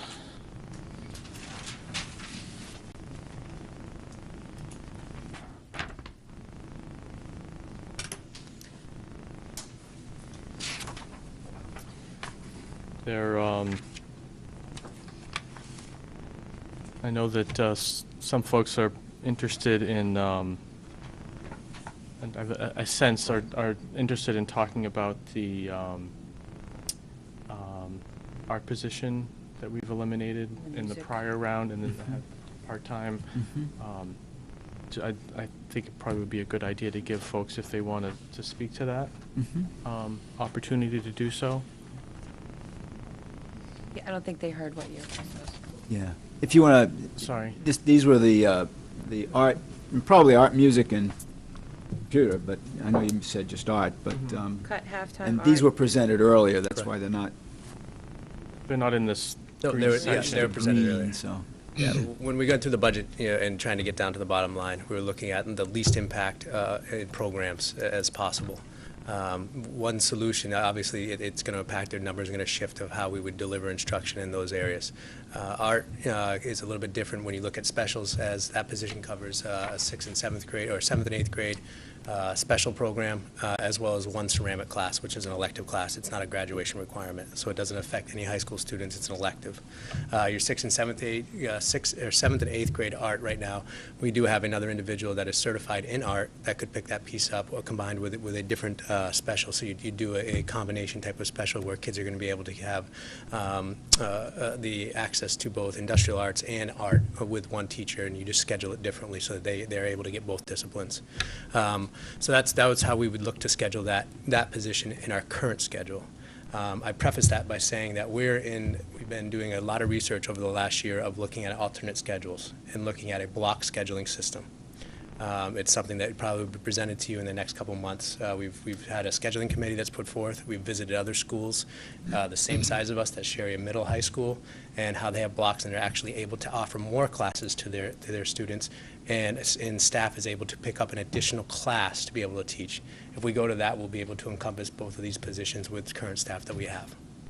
So that's part of the reasoning that these positions, it's not your core content areas, the cine, reading that we got out of a couple of years ago, or math, where we're a district in need of services, or your elective classes for your high school graduation. Those wasn't areas that we look to even talk about because of the graduation requirements. Because another issue that we're going to come here is talk about increasing graduation requirements at the high school level based on what's going on in other areas and other schools. So that's a reason in that we looked at those types of positions, because it would have the least impact on student instruction in our building. Okay. You wouldn't happen to have any numbers in terms of, I didn't bring them. I know at the beginning of the year you got numbers for every single teacher and position on how many students they have. When you're looking at halftime positions, you're talking about their instructional, they're looking at, about most kids, for example, I know like in the halftime music position, they're quarterly, that they have kids rotating through that, and that's a 7th and 8th grade, and then they teach chorus. So we have 14 kids in chorus right now, and that's just middle school. We don't have a high school chorus program. It's kind of faded out over the last couple of years where we have not had students interested in taking high school chorus. And then with your middle school, you're rotating about 15 kids each quarter. So that person's going to see is servicing about 44 students. It'd be the same thing in about the halftime art position. The reason for the reduction in the computer program is because they teach 2 classes, which we would still need as I justified having a halftime position, but we took away some of that data support. We are currently doing that with a math specialist who's doing data support and looking at the data that's going through Infinite Campus and going and reporting back to teams as part of a position that they have, and we feel that we could do that with a reading specialist in the area of language arts as well for next year, so that we could take up that burden. So that's some of the reasoning why we looked at those specific positions. and I'm sorry, the art position, you mentioned specifically ceramics, so if we were to cut that position, would we not be able to offer that next year? No, you could actually, I mean, with the current schedule, you could do photography one semester, you could do ceramics the second semester, so the current staff would be just teaching it, we wouldn't be able to offer photography for a full year. Yeah, And again, looking at the services we have, again, photography, we do a lot of black and white and photo developing. If we're looking 21st century, is that something that we look to shift as well to more Adobe Photoshop and things of that nature? So again, there's a lot of, based on what we're trying to cut to get down low, how that will affect what we offer to kids the next year and how we schedule it. It's doable. Again, it's based on what monies we have and where we'll slot the kids in. But I truly believe, looking at the different schedules we propose, if we do as a staff decide to move to the block type of scheduling, here we're going to offer, you'll be able to offer more classes for kids with the same number of staff. Okay, thanks. Any other questions from the board or comments on those cuts? Anyone else? Oh, sorry. I was just going to say I think you just answered that question, but by reducing it by that, you'd still feel confident that we could meet the curriculum requirements? Yeah, even if we have the current schedule that we have, a 7-period day, yes, we could still meet the still do curriculums. that. Yeah, we could. By reducing it by these two positions? These two positions. These two positions will have the least amount of impact in instructional services. There's going to be impact, once you reduce staff. Again, I never advocate to reduce staff. It's not that there won't be any impact. Right, but if you want the least amount of impact in instructional services, based on what they teach, these are the areas that you'd have to look to cut. Does anyone else want to speak to the subject in the room?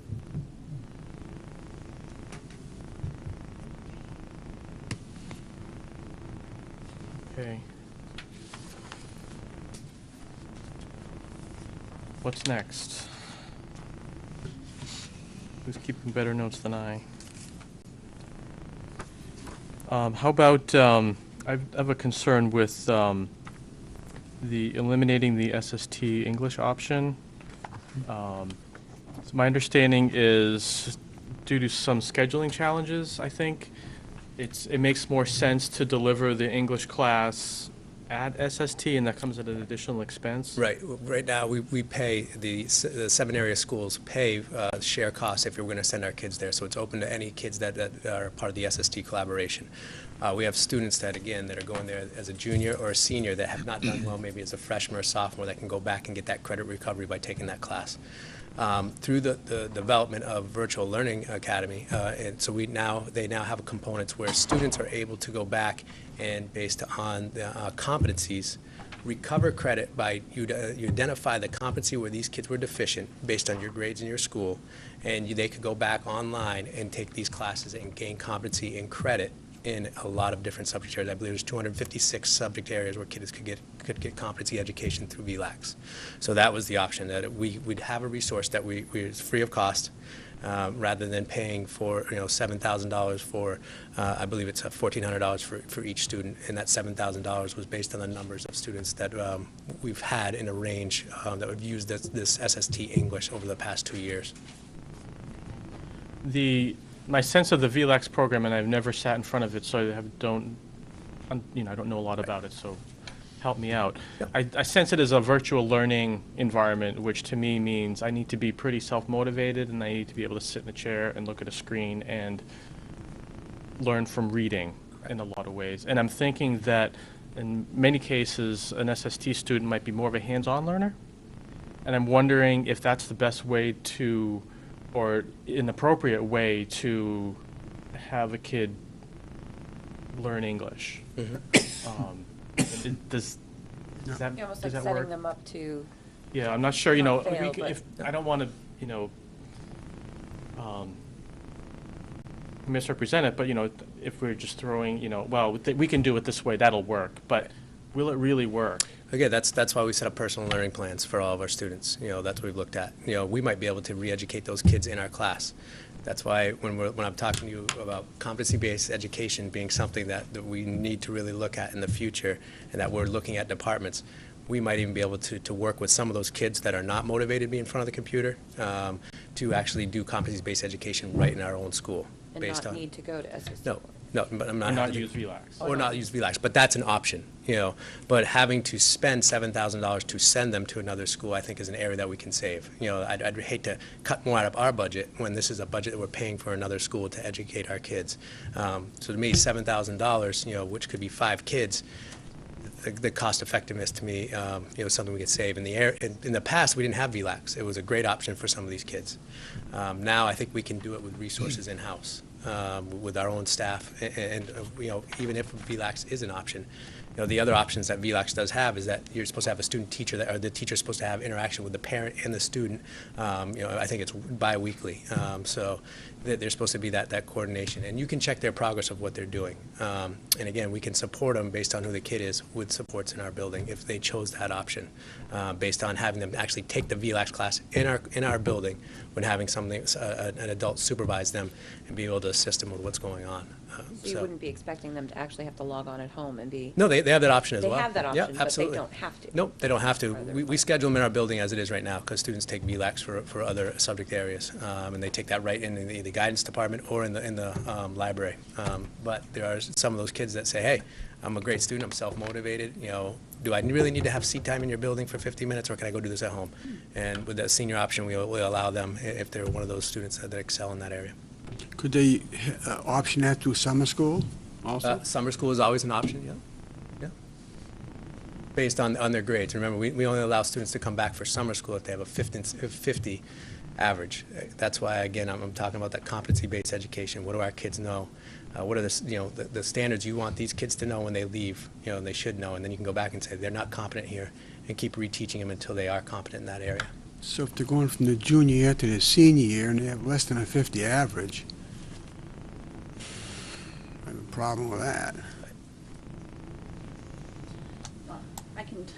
I can personally attest to the VLAX program, and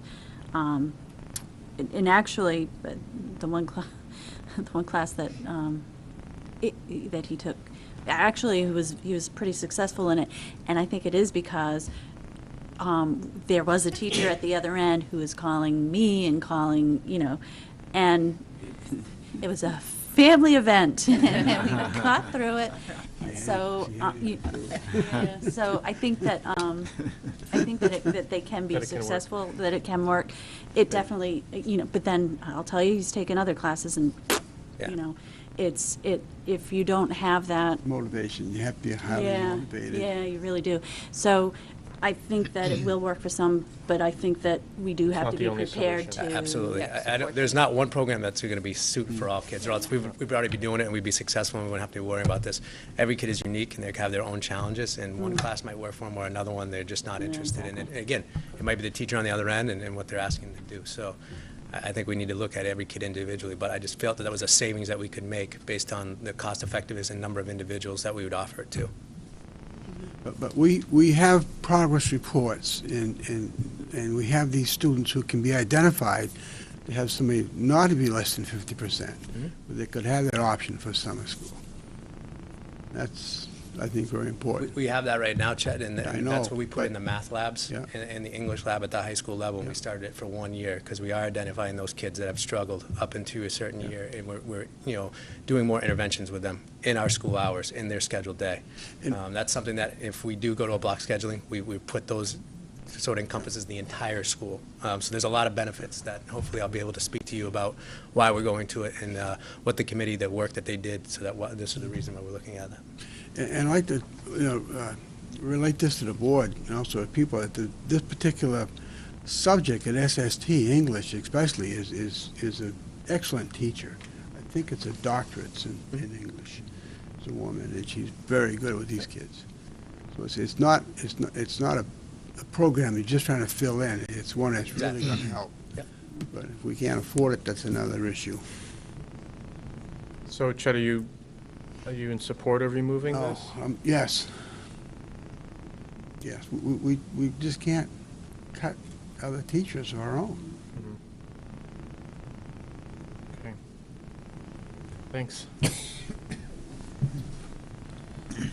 We'll have you wearing out that rug here Yeah. before the 19th. Haven't been here for a while. Wellness activities, I mean, I'm sorry, I'm hitting some smaller number ones, but there was Are you looking was at it 1103,217? yes, I am.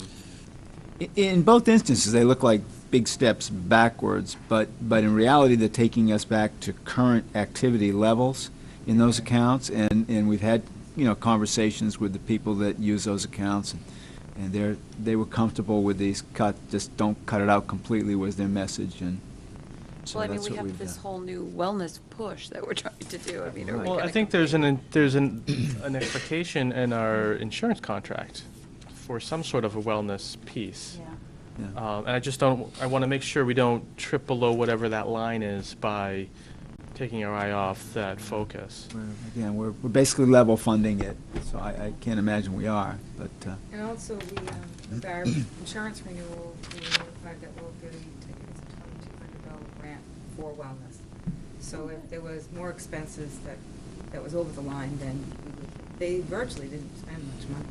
No. It was available and they didn't, right? right. I mean, They have- getting the all-staff emails, there's a lot of things that are happening with wellness that involve walking groups and Right. things like this, which don't cost anything, really, so, well, that's good. So I just want to be completely clear.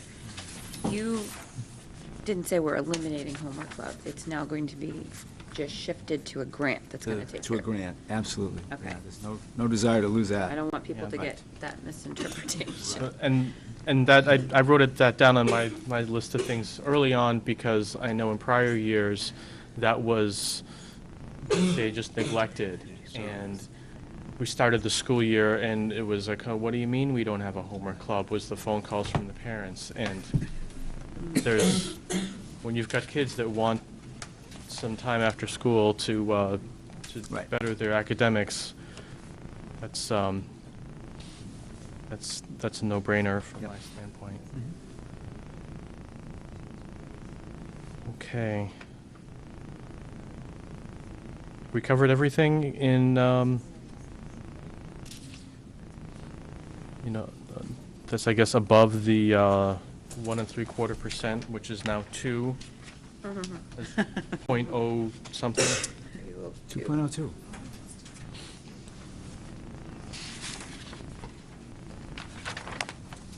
Yeah, if you're moving beyond that, you might want to move back to the front of the budget where more detail, I think, is provided on page 7, if that's what you're doing. If you want to stay where we are on that budget, please. Well, I guess I do have one comment on the current budget, which is directly connected to the next series of possible cuts. It's the transfer to food services of $25,000, and it says it's better reflected in the board contingency account, but the board contingency account may be reduced if we have that discussion. And then, which leads me to my question to Mr. Thompson, in that board contingency account, we may or may not need a potential first grade teacher, so we may only have $40,000 in the board contingency. I'm bouncing around. Is anybody staying with me? Okay. You got one, anyway. Okay, good. I'll take it. So we may only have $40,000 in that board contingency account, which may have to absorb a teacher, food service, potential lawyer costs. That concerns me. It's not quite big enough, is No, it? it's not. So I don't want to jump the gun, but I would like to hear from Mr. Thompson at one point what he anticipates the staffing needs for the first grade next year. I don't, if you don't want to do that, Mr. Chair. No, that's- Okay. Let's do it. Fine. Perfect. I like to be scientific when possible, but I wish I had a crystal ball No, for I this know, question. but, you know, the Yes. the projected numbers for Yes. first grade next year are, As the board recalls, I did quite a lot of research about past history, birth rates, and trying to figure that out. And based on birth rates and also the NASDAQ study that we had from a year ago, in December of '09, we anticipated more than 100 students in this current kindergarten. And we're very surprised to discover that we have 69. We started the school year, I think, with 70. So that was a really big shift. So several things have happened since then. we commissioned a new study, you commissioned a new study, and the projections based on that, there were 3 different ways of projecting that using demographic standards. But if you look at page 10 in your budget book, under enrollment for the elementary school, the top line right under the yellow bar, this is at the top of the page, shows those are the numbers that I anticipated based on the best information I had. We know that we always get 7 to 10 students back from private kindergarten coming into our grade 1, but we had such a difference between the birth rate for 5 years ago and the current enrollment, I thought that it would be safer to guess 90. And then the other numbers are just carrying over the present enrollment as of October 1st. But down below, Dr. Hayes has added the numbers from the new study, the NHSAA projection, and you can see that they're actually fairly close to what we have. But the big yellow box there, 123, that is their 5-year average projection of where we will be with kindergarten for next year, which is 33 more than I guessed, just adding in 21, so it's really tough to know. The other thing that's happened besides the commission study is that we have called 27 area private kindergartens and preschools trying to figure out where our kindergartners have gone. And I actually had given that a bit ago and discovered an error. I shared this with my faculty Tuesday at a faculty meeting, and we had 14 students listed. That was the biggest single institution, and that was at Great Bay Kids. And one of our sharper-than-I kindergarten teachers said, well, a lot of those kids are already here. And I went, oh, of course they are, because they come to our school for half a day, and then also at Great Bay for half a day. So we called and checked that out. And in fact, 12 of those 14 students are currently enrolled in our kindergarten. We were seeing it as a kind of a zero-sum thing, but in fact, there's duplication. We also wanted to check on the reason, so we call that people are choosing based on the theory that it's probably because it's full-day kindergarten. So the next 2 highest locations we did call, and they are full-day kindergarten. And also we discovered that, because there were several people calling, the number for the second highest was actually in the wrong column. So after doing all of that, moving the Great Bay Kids who are already enrolled out, we can account for 19 additional kindergarten students who are from Newmarket in 27 area preschools and kindergartens. So based on those 19 and our current 69 as of today, I think that 90 is going to be pretty close. But am I willing to bet the farm on it? I don't know. I mean, it's very tough. We've done everything we could. There is actually one other thing that we are still working on. I drafted this the other day. I'm creating a little survey that I'm going to send to those institutions and ask them to give to the Newmarket parents. I don't know who the Newmarket parents are, because they won't give us their names and addresses, of course. And so I'm hoping to get some information back so we can, have that extra piece of data. But it's a really tough thing to figure out. It's not as simple as it may seem. I mean, how do we know? So we've done our best to try to locate those missing kindergartners, but. So 90 would be a typical number that we would be able to absorb naturally with our current staff?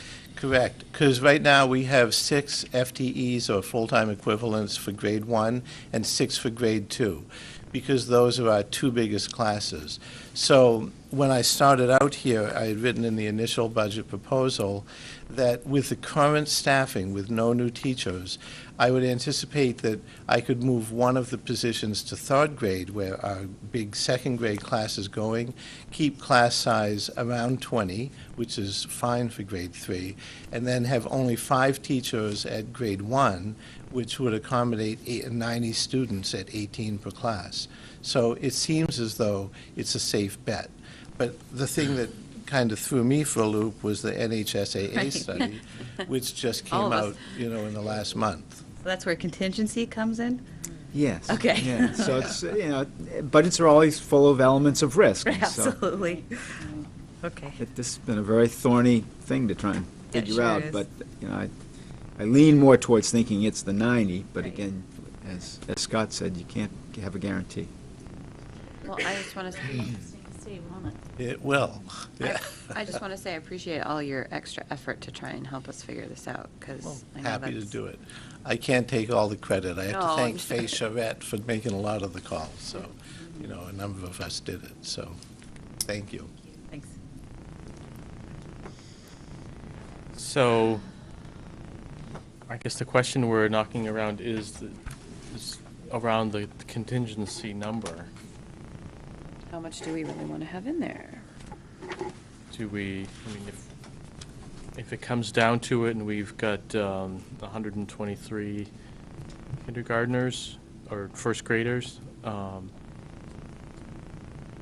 do we make another change in order to, do we then, at that point in time, think about things that we've left as part of the budget when all the dust settles? Or do we want to leave that contingency line item more alone or make it larger? And remember one of the pieces of it was food service, and I think Joan did some recent examination of that, makes us think we're better off than we were a year ago. Oh, good. So that's a good feeling. Not any projection yet, but we're better We're off. not projecting that we're going to be No. above board. No, but we did look at where we were last year. I worked with Rachel, where we were last year compared to this year, and we are better off. Okay. And we've got a new salad bar, which is, One can only hope. it's an interesting, It's terrific. because there was risk in putting that in is because of the additional cost of that, and we're doing better than we were last year. That says something, I think, about that, but I don't want to get into a deep discussion in that area. Although, something we could do if, as we continue to watch it, is to talk about the cost of a meal served also. That's a contingency that we can affect at any time, am I right? And we can, effective whatever date, we could, Right, yeah. change the prices one way or another. Yeah. In fact, I had a conversation today with Linda Dodds just about that very thing, and, certainly our inclination is to try not to do that. Sure. However small a price increase it is, it still affects families, and there's some data to say that you increase the price, you reduce your lunch volume, and Right. so have you really won? She was also talking with me about how you may be compelled by the federal government to increase your prices, because I think we have situations where our prices are less than the reimbursement for free lunch. And that, I don't know if there's federal guidelines or however it works, it wasn't totally clear to me, but it sounds like you have to at least be at that funding level. So, one way or another, you may see in the year ahead here a proposal from her. So what do we want to do with that contingency line item? Joan, in your experience, I know that you've worked in larger districts. Is $40,000 a comfortable number for you? It's a 50,000 number in there. Oh, I'm just so you sorry, I'm know. jumping ahead to the Yes. 50,000, Right. sorry. Right. Based upon my experience. Your week experience here. We sometimes had $100,000 in our budget, $150,000. For City. 2 to 3 times? I'll tell you what we didn't have, which you're very lucky that you have, is the trust funds. Yeah. Because we didn't have anywhere to go. I Mhm. mean, we were faced, if we were gonna have a deficit at the end of the year, we were faced to make cuts halfway through the year. Right. We currently, in my previous job, we just blew out the special ed budget and paid up the contingency by November. And we don't have anywhere to go. We can go back to city council in May and ask for more money, which we're not usually successful. But if there's a major problem with the buildings, you have that building, you know, you have some money in there, you have like 175,000 in the special ed number. So, I mean, that's all part of what you don't know when you build your budget. You know your insurance costs, you know all those things, but you don't know what's going to happen with special ed or with your buildings.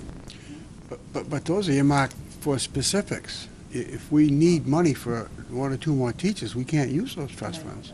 Right, But but that's if- talking about that's right. contingency. Yeah.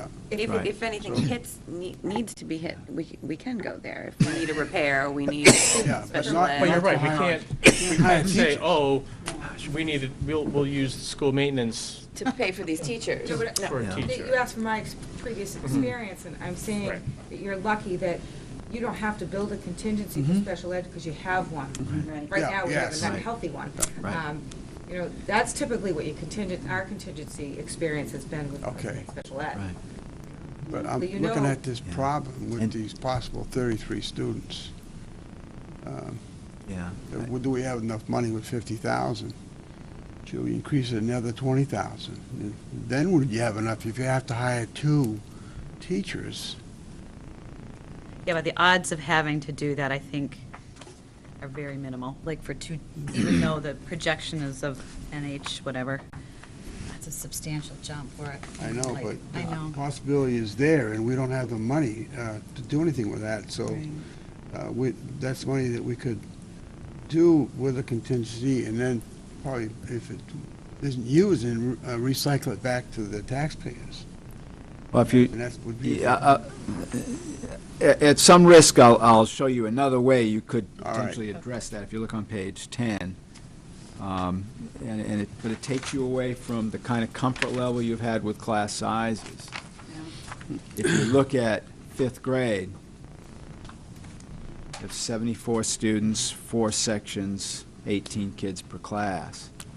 Right on. If you moved a teacher out of there, you'd have 3 of 25 in 5th grade. And so you could shift somebody if the need were there, but that'd be, all right, am I now comfortable with 25 kids in a classroom in 5th grade?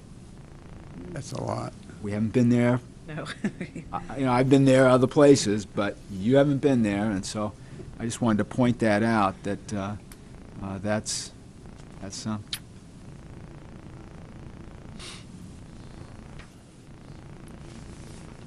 You know, similarly in 2nd grade, if you That's 21. shifted a teacher out of 2nd grade, now you have 5 classrooms of 20. So if we were to add 20,000 more to the 50 and have it 70,000, would you think that would be something that we could debate and say, I don't think so? I think the budget committee will go for that, Yeah. That, you know, yeah. they'll- I know.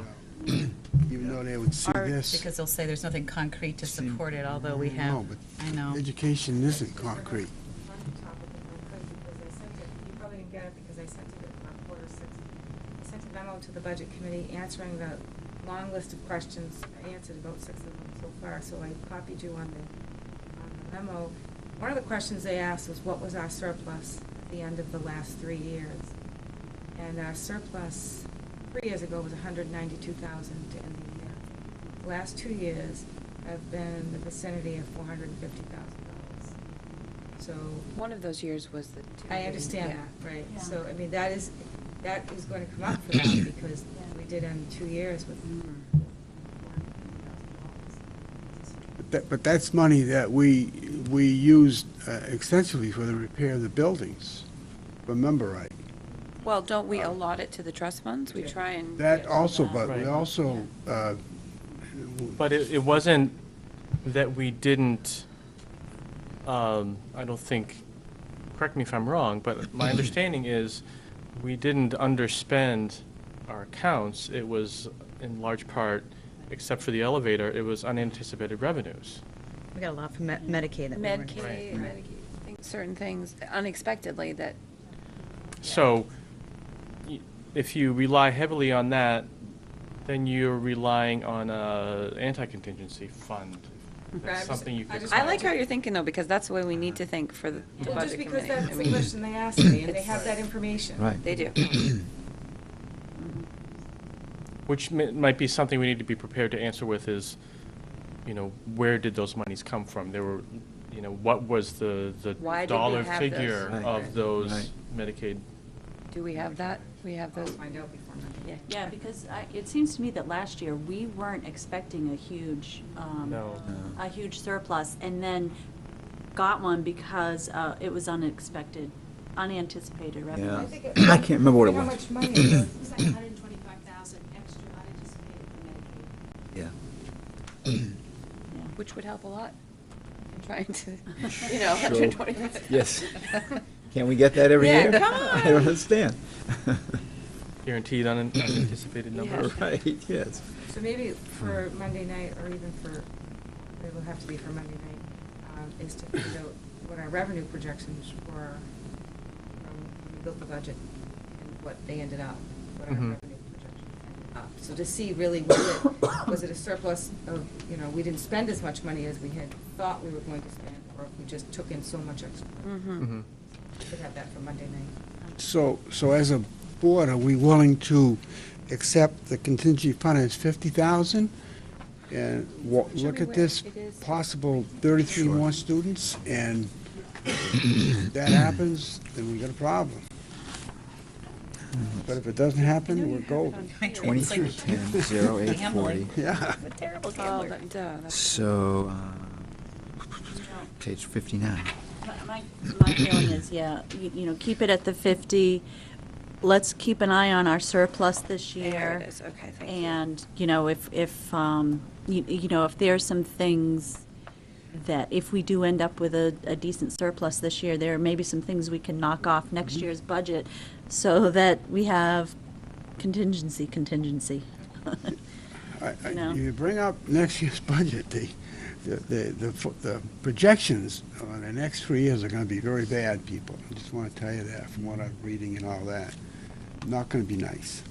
Projections, what do you Yeah. mean? Well, the state finances and so forth. Right. It's very, very, very poor. Yeah. And the representatives that we had coming to us on Monday, Jim can attest to this, Yeah. was not good. Which is exactly why we shouldn't bank on unanticipated revenues too All right, heavily. But Yeah. I think as a board, if we agree to hold on to this the way it is with the 50,000, and just hope and pray that no fifth grader has to have 28 kids in a class. Yeah. That's the thing I'm concerned about. And I think the budget committee should be notified of this extensively and say, this is why we're doing this, and we're holding you to that. Right. And I think that we, again, keeping an eye on, at the end, toward the end of the year, when we see what our expected surplus is, what we tend to do is pull things, things that got dropped from the budget. We say, okay, well, why don't we do some of these things? Maybe,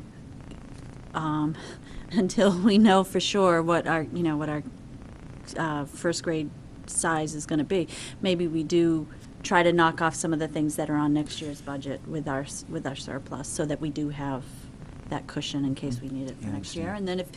And then at the end of next year, if we didn't need it, it goes back to the taxpayer or whatever.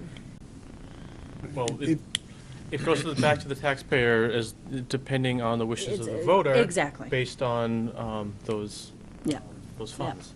I wonder, Scott, can you give us an inclination in terms of when you could let us know about this problem?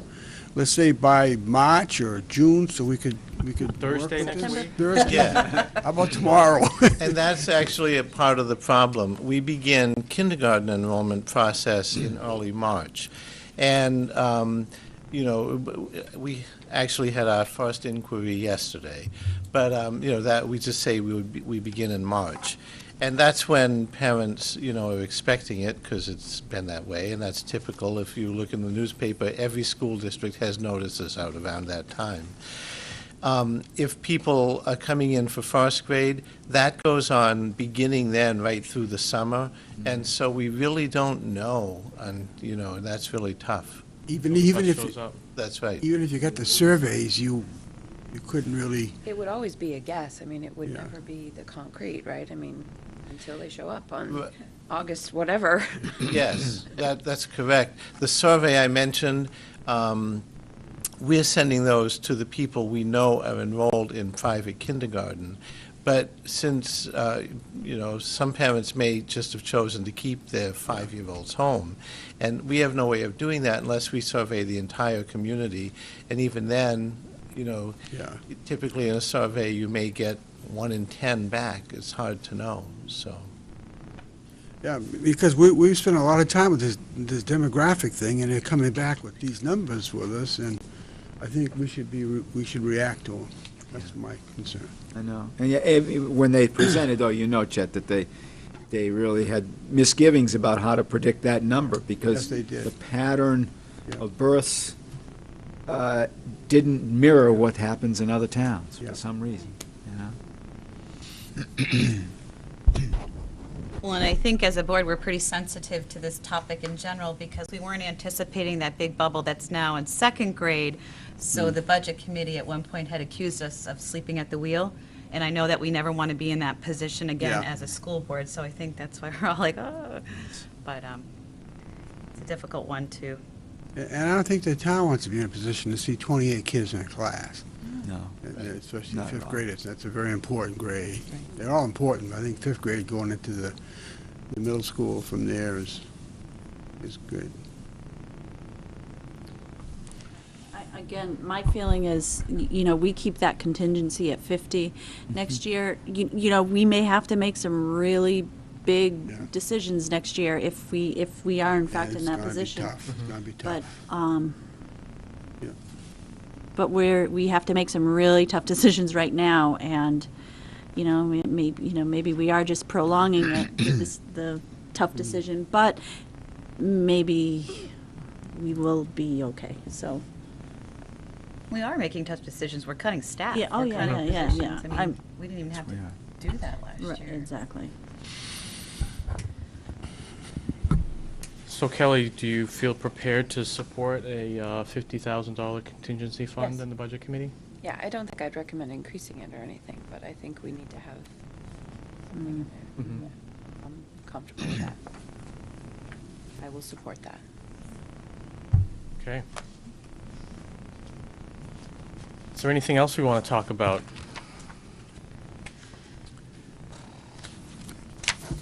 Again, that list of potential cuts that by no means were recommended they're described in more detail on pages 7 and 8. So you may want to look at those. There are some there that we have not touched upon.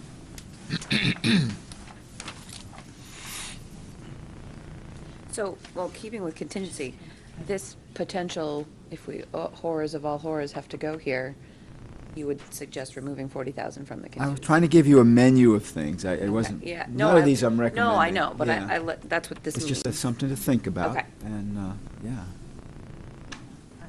Yeah, I don't think it's a wise move, or else I would have put it in the budget. No.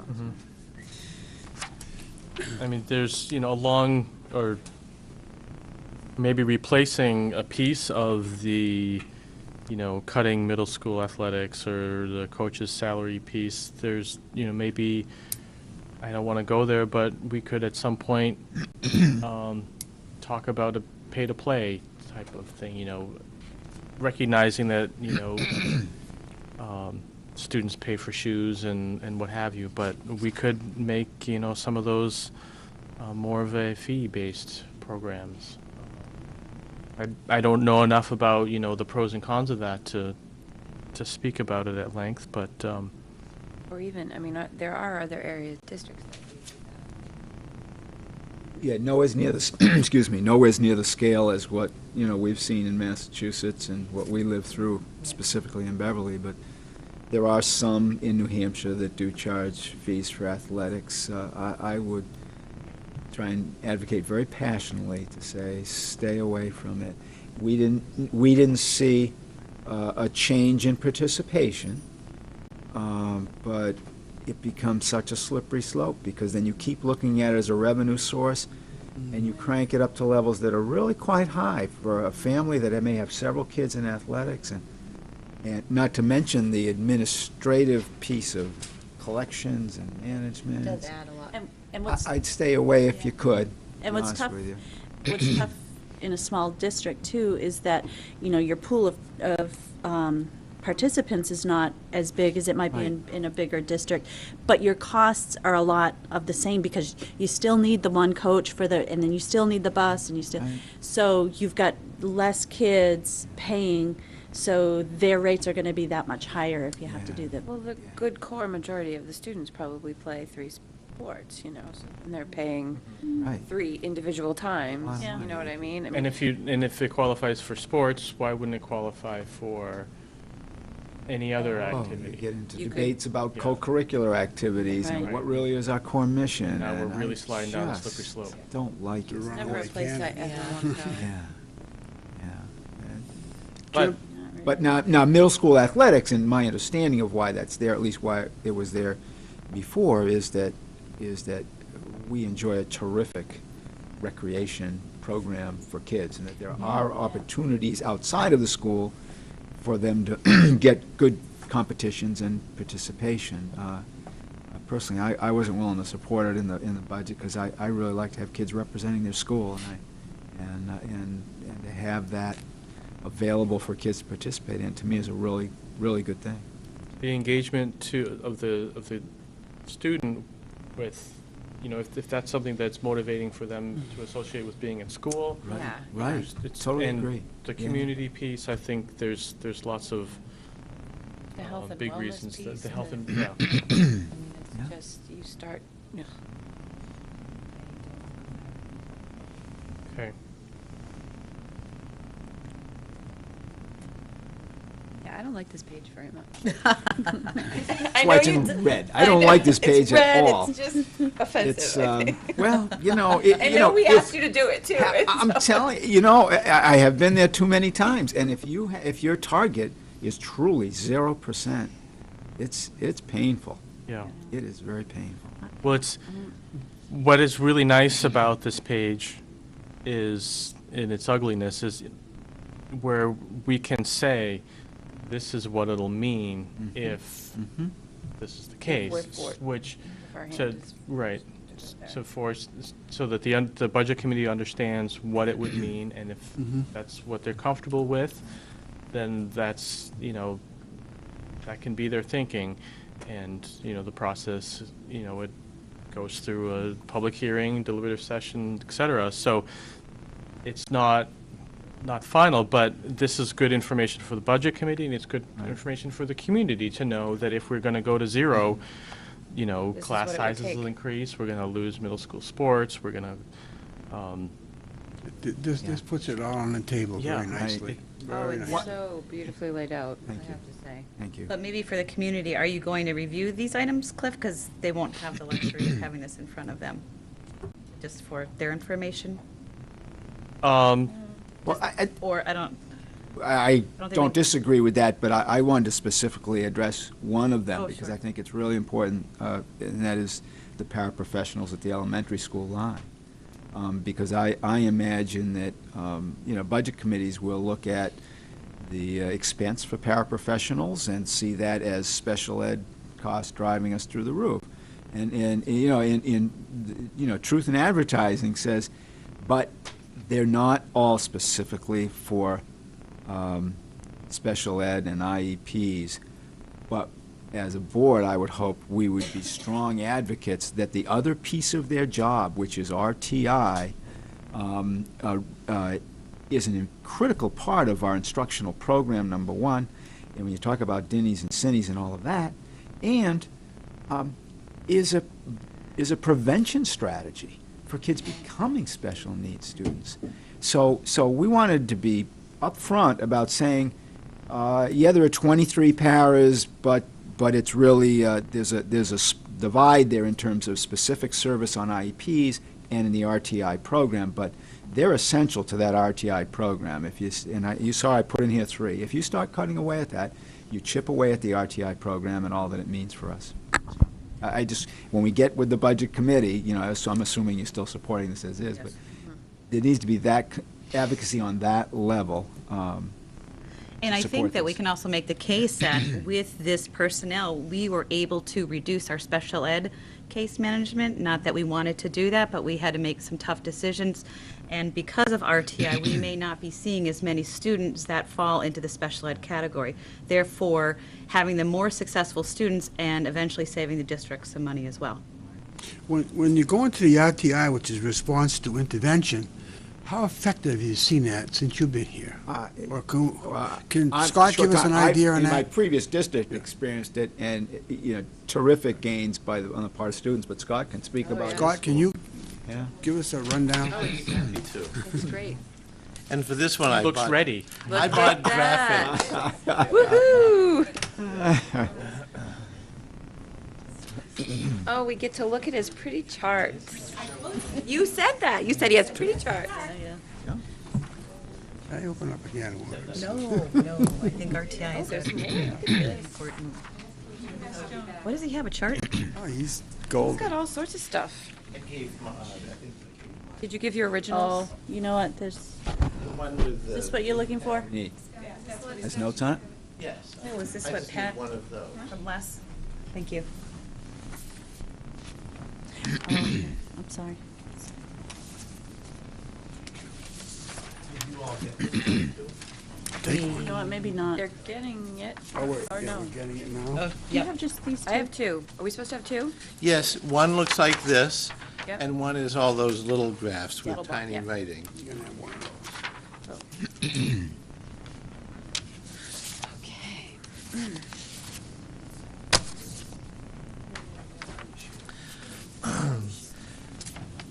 These have visited before, but just to review, if you look at this proficiency level kneecap thing, the Denny designation is based on our annual kneecap scores.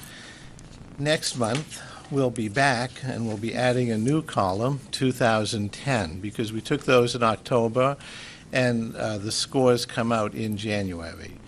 So then we'll be seeing how we continue to do. But to go back in 2004-05, that was the year between NEAPs, which they did away with in 2004. And there was a year that New Hampshire had no state testing, and then we began kneecaps in 2005. So this is the whole kneecap history for the whole district, actually. And at the top, I have tracked the things that we've put into place over the last 5 years. In 2005, we added the reading program, a pilot in 3 kindergarten classrooms. This is for reading.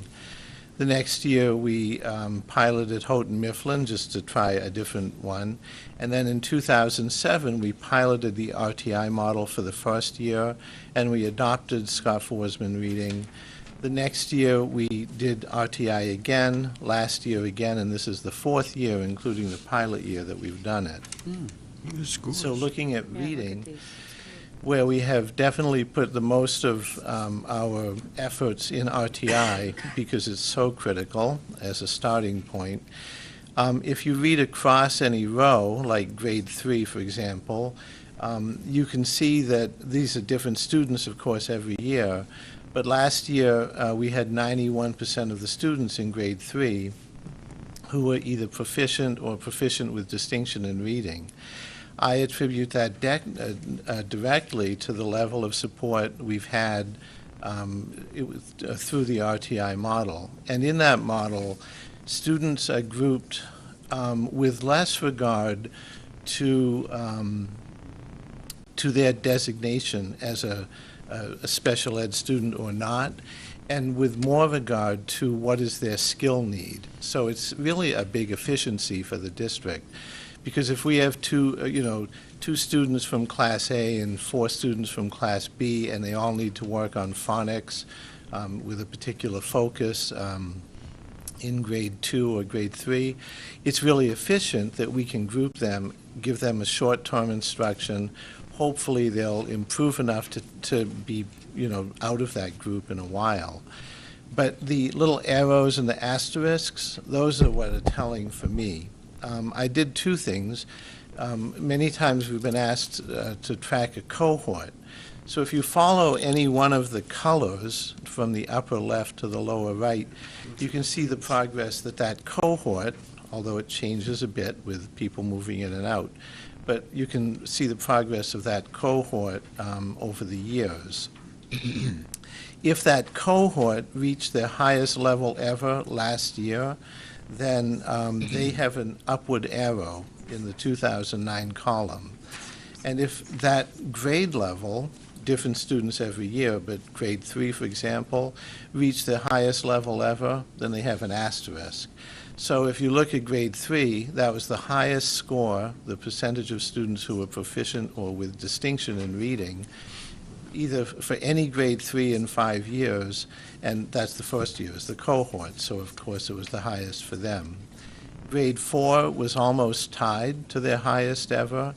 Grade 5 reached their highest level both for the cohort and also for that grade level over 5 different years. Grade 6, the highest for the cohort, and again, the highest for the grade level. So what that shows me is that all that intensive intervention at the early grades has really made a big difference in reading in the district. So that, for me, is a really powerful statement.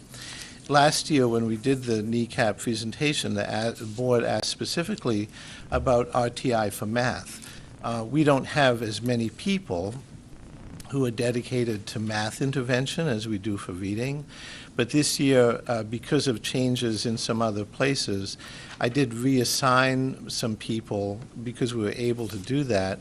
And those positions are still in the budget and are now designated to go to the Federal Ed Jobs Fund thing.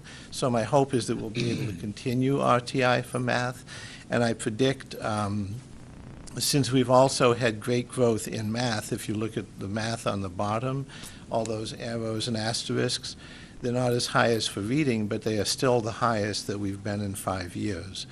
That, for me, is great affirmation, using numbers and data, that we're on the right track. So, yes. This chart I really love, too. And what it shows is it's reading and math for each grade level. I'm sorry it's so small. I wanted it all on one page. But the purple band at the top is the percentage of students, not number, but percentage of students who scored proficient with distinction. And then the green is proficient. The red is below proficient, and the blue is substantially below. So a question that's often come up is, with all of the supports that we have in place for students who struggle, what are we doing for the students at the top? I noticed we have Mrs. Rossi in the back, and she is our enrichment teacher, of course, not to put her on the spot. But in addition to enrichment, the RTI program, I believe, has done a lot to allow those students to really soar. The thing that was so exciting in this is that if you look at the purple band, in both reading and math at almost every grade level, proficient with distinction, this is way above or above what the state requires as the minimum, that has grown at every grade level, and generally speaking. And the green has grown as well. And what's really fun is to watch the blue and red at the bottom. That has shrunk and shrunk. Take a look at grade 3 reading, where it's only 9% of the students. Doesn't mean that that's not important, and we're still working really hard to get that to 0, which is where we need to be, according to No Child Left Behind, by 2014 at every grade level in reading and math. That's our goal. So I think that we've made some progress. Wow. Nice to see. Good. Have some good news. Thanks, Scott. That's terrific stuff. That's great. Good. Thank you. So maintaining those 3 positions helps us support both special education students and kids that might be close to being identified.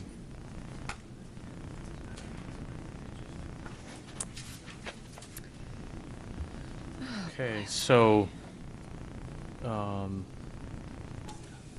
and there's The other pieces that are here are, would be kind of similar to the discussion that we just had about fifth grade, really, with staff reduction. Am I interpreting that right?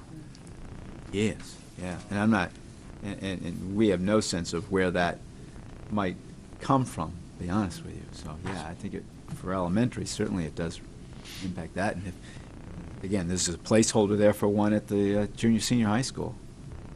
No clear idea where that might be, but obviously it would affect program class size.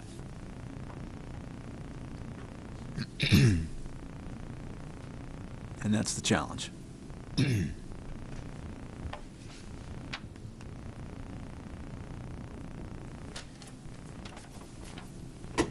I wouldn't support any of those. No, me either. Nope. Great. Scott, do you have any that you want to consider? No, I don't think not at this time. Linda, you're shaking your head no also. I think that the 2% that we're at right now is a about place that I'm Comfortable with being? I would agree also. So, are you ready to take a vote on that? Is there any?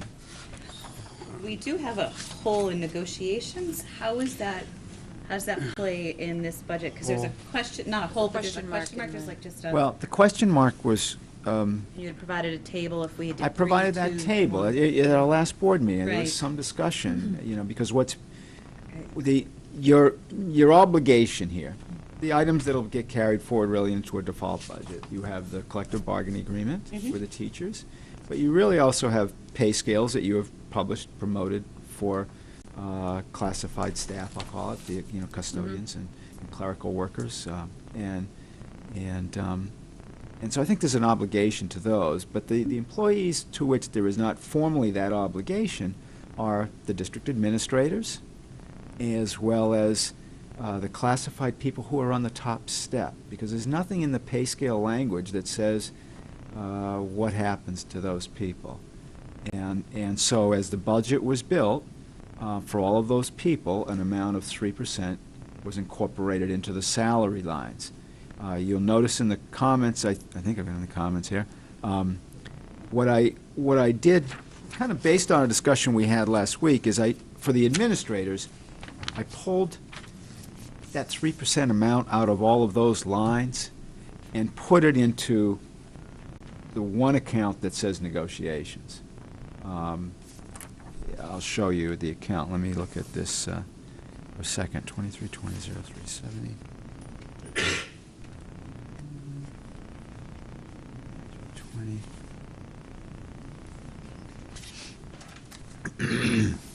Page 60.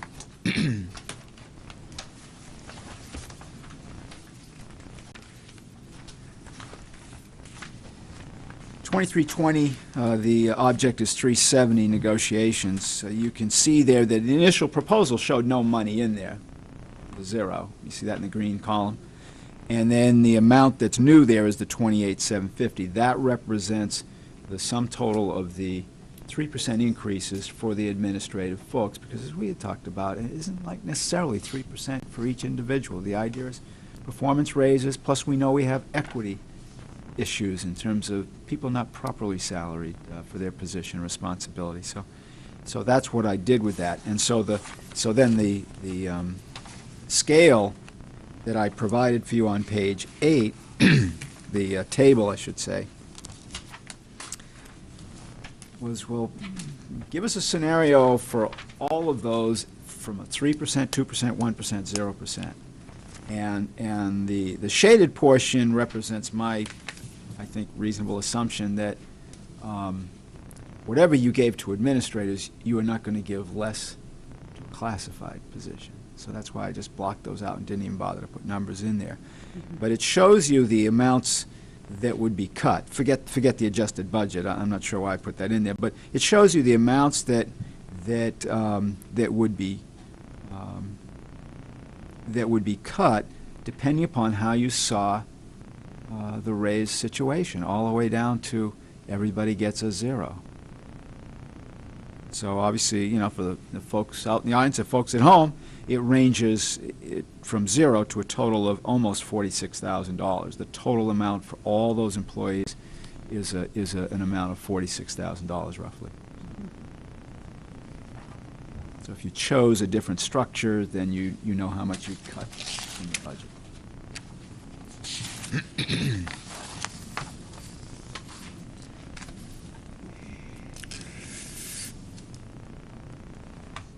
Okay, I'm not understanding something, so just bear Yes. with me. It says a total of $29,705 is included in this budget. So are you saying that then? For the administrators. Oh, okay. Right. Okay, gotcha. All right, and then okay. And then classified makes. makes up the rest. I think it was somewhere around 16,000 or 17,000, something like that. I probably should have put, no, it just says it there, Yeah, 16,282. that was my It fault, does yep. say it, yeah.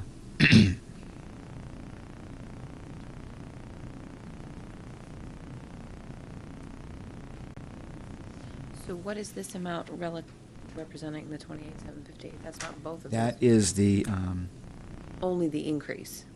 No, just the administrative. Admin. The admin increase. yeah, it should be, it's funny, it should say the same number as the 29,705, and it doesn't. Because shouldn't those be the same? Yeah, I'd have to check that. All right, They should be well- the same, you're absolutely right. So the right number is 29,705? To be honest with you, I think the right number is what's in the budget page, on what, page 60, I said? 68. Yeah. Yeah, because that is calculation that gives me my balanced That's through- budgets. yeah, yeah. So I know that We're number. gonna stick with that. Should be correct. So So I'd it should stick be with the 28,750. 28,750. So the total is about almost $1,000 less all the way along, and so.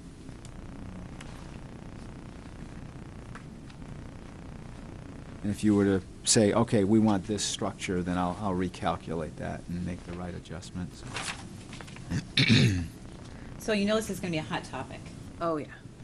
So I think we need to talk about it as a board and Yeah. how we're going to either defend the 3% in both scenarios or come up with an alternative. Are you at that budget meeting on Monday? Hey, I am fortunate enough to not be able to go to that That's meeting. right, okay. I have something else that I have to attend to, so. But they just, they decided that night that they're not going to be voting on anything. They're just going to be listening. It's just, they're going to be, Okay. so I'm hoping that my fellow board members, somebody will go to that meeting. Hopefully, we'll all be there. Yeah. Yes. So in the current budget, as it stands, if we have roughly about the 2% increase, that includes 3% raises. For these admins. individuals, Okay. yes. And really, they were at the last budget meeting asking us to actually reopen the contract, which is completely, I don't even know where, Not that's doable. not even gonna happen. So, but we know what we're up against in terms of where their minds are. It's all right, John, John, we it's have to okay, go John. to Nope, John, I'm not going there. I'm just saying that's the mindset that we are coming to. Thank you.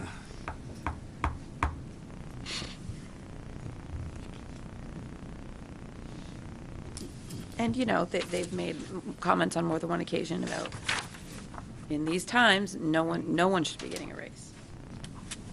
I mean, there are arguments probably on both sides of that. But I do like the part that you put in here about the fact that our current salaries are already so much lower than area towns that it'd be ludicrous not to try and reward the great teachers that we have. And it can lead to high turnover, and so if you're really trying to make significant progress in a district, every time you get new people into the equation, it makes You it have more to difficult to retrain make. them, you Right. have to, it It just does, so sets you back. the I mean, continuity is important, Yes, so there's a value. there's, Also, there's a piece that I think I've mentioned before, but within this, we would give you an amount of money, which is, there's no expectation that everyone would get 3%, everyone would get 2, but it's your opportunity to correct inequities Right. as well as reward exceptional performance, which is different from within a collective bargaining agreement. And in the spirit of performance-based pay, I think it's important to have something to work with there. And that's why, I mean, I assume you mean for the administrators, maybe you mean for all these employees, but that's why I pulled it out, put it in the negotiations column. I didn't want people to take some implicit, oh, I got a 3% raise. Well, that's not the case necessarily.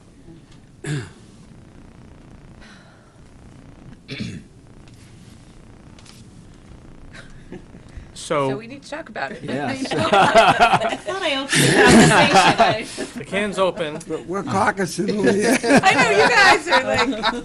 Well, what do they say in elementary school? In class, you can't pass notes and stuff, you know. Yes, I apologize. We're not trying to have side conversations. I doubt you've been focused on all sorts of things like being a business administrator and developing a budget and other things. I don't think it's fair to ask this question, but with, say, a 2%, a 1%, do you feel you've got enough money there to correct all the inequities or move us enough in the right direction to make sure that key people feel that they want to stay where they are? I think you reduce that flexibility to deal with the issues. That's all that I would say to that. I think, because again, you're dealing with a small pool of money and a small number of individuals. Mm-hmm. And yet, I can understand the other side of the equation of people saying, goodness, don't you know the economic times that we're in? So it's There are difficult to gonna- really answer that question. My view is the inequities aren't going to be solved in one budget year. Mhm. It's going to take Yeah. over time, and typically what I do is I build, target salary ranges for the positions, and then over time, move people into that range. And that's, my experience has been, it's not 1 year. But if people can see progress, then they're encouraged and. Mm-hmm. Is there ever an option if we have a surplus at the end? So if we decrease it by, say we're going down to 2%, we have a surplus, could you give bonuses at the end of the school year? Like done that, based haven't we? on to sort of make up for the difference? Yeah, I know, they could, Well, yeah, the good thing about that is that it doesn't add to the salary for the next year. It's a one-time spot One-shot bonus, deal, so but.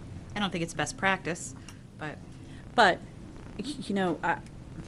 I mean, my feeling is, I feel like the 3% that we're budgeting is a reasonable number. It's something that, yes, times are tough and, some people aren't getting raises, but I think that, some a lot of people people don't have are. jobs. Yeah, exactly. But I do think that a lot of people are getting raises this year too. I mean, I can speak not. personally, I did. I got a raise this year. I didn't get one the year before. Things, and, anecdotally, some people that I've spoken with, it's been kind of the same situation as. I've done it last year. Yeah. So, Not going to get any next year either.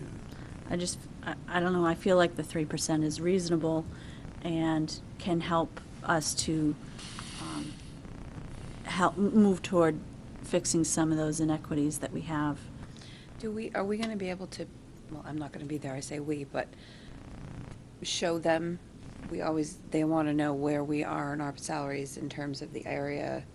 Someone help me here, what am I trying to say? Yeah, Comparing how deficient we are in our salaries with other area towns. We must have that, I know I've seen. I have one that's a couple of years old, but I don't have anything that's current. It'd take a little bit of work. It certainly won't be there for Monday night. no. I can send you, Give me a sample of I can what send people you look the at. old one. I can send you the one I have from a couple of years ago. Yeah, I'd like to see. Just to, work off of that. I mean, and the reality is, it's probably, you know, I mean, as our salaries have increased, I'm sure, you know, everyone else's has as well. So we're probably, the differences probably aren't that great between districts, you know. I would like to see that. I mean, out of the changes in in the numbers that I have are probably not. Okay, but yeah, there is a significant difference between the amount the teachers are in our district make versus even Durham, you know, I mean, quote, what? For Durham, Exeter, Dover, Durham, yeah, I mean, I think the School Administrators Association compiles that data. Yeah, I think that's yeah, I think the you can get source it of right. it. Yeah. so maybe we could just ask them to do the work, but they might already have it. Find There you go. I can answer that. They did not provide one last year because I called on Oh. that to get that information for you guys. They did not do it because not enough schools reported in their salaries and their benefits, because that was something we looked at last year. So they wouldn't be in the process this year because not enough schools got into that situation. That's, I think, the one that Linda has is the most current one. So maybe New the Hampshire, thing- the School Principals Association usually does it every year, but last year was the first year they didn't because of the schools not reporting accurately or sufficient amount of benefits and money. So Yeah. if you've got the Okay. 2-year, that's the most recent one that you'll have to work with. Does the Teachers Association have anything like that? For teachers' salaries comparing? Yeah. We have that, and I'm sure I could also look for administrative, because I'm sure some district in the area has done that as well, so I can look for you guys. I mean, if you Publish it, could provide us with whatever you have to help us make that argument, you know. Do you? Okay, well, I'd love to see it. So, and maybe where we have the holes, we can make some phone calls and whatnot, at least be ready for the public hearing. Yes. Well, yeah, because Yeah. that will More data. definitely come up in the Yeah. phone.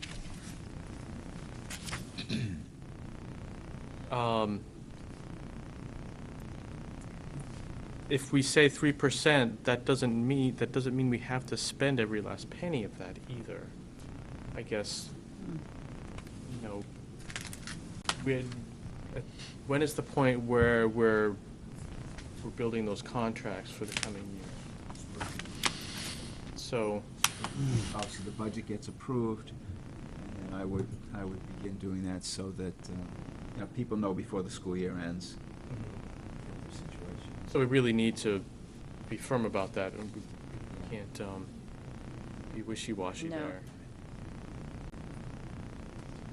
I mean, I agree with you that 3% is more than, you know, it's deserving, but should we show some good faith effort in something that they always ask us to do? I mean, I'm totally not for it, but I'm just putting it out there. I mean, Well, you know what? My feeling is we just made some huge cuts to this budget. well, I agree too, so And, we just need to be prepared for the fight. It will be. and the reality is, you know, like Cliff just said, even if we budget the 3%, that doesn't mean it doesn't mean we'll even use all 3% at all, you know, that's a decision that you'll make when the time comes. And, We may realize in February that we've got a bumper crop of first graders, that, you know, there's a contingency. I mean, when it comes down to it, it's a bottom line that we're responsible for. So I see that as a tough place to deal with, but we can conceivably, if we know something in the spring that we don't know now, we can, it's incumbent on us to reprioritize.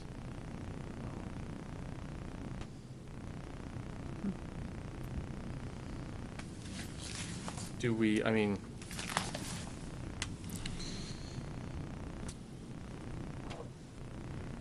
Yeah, because it's in the budget, and we're only up 2%. I know 2% is 2%, so it's more money, so it's not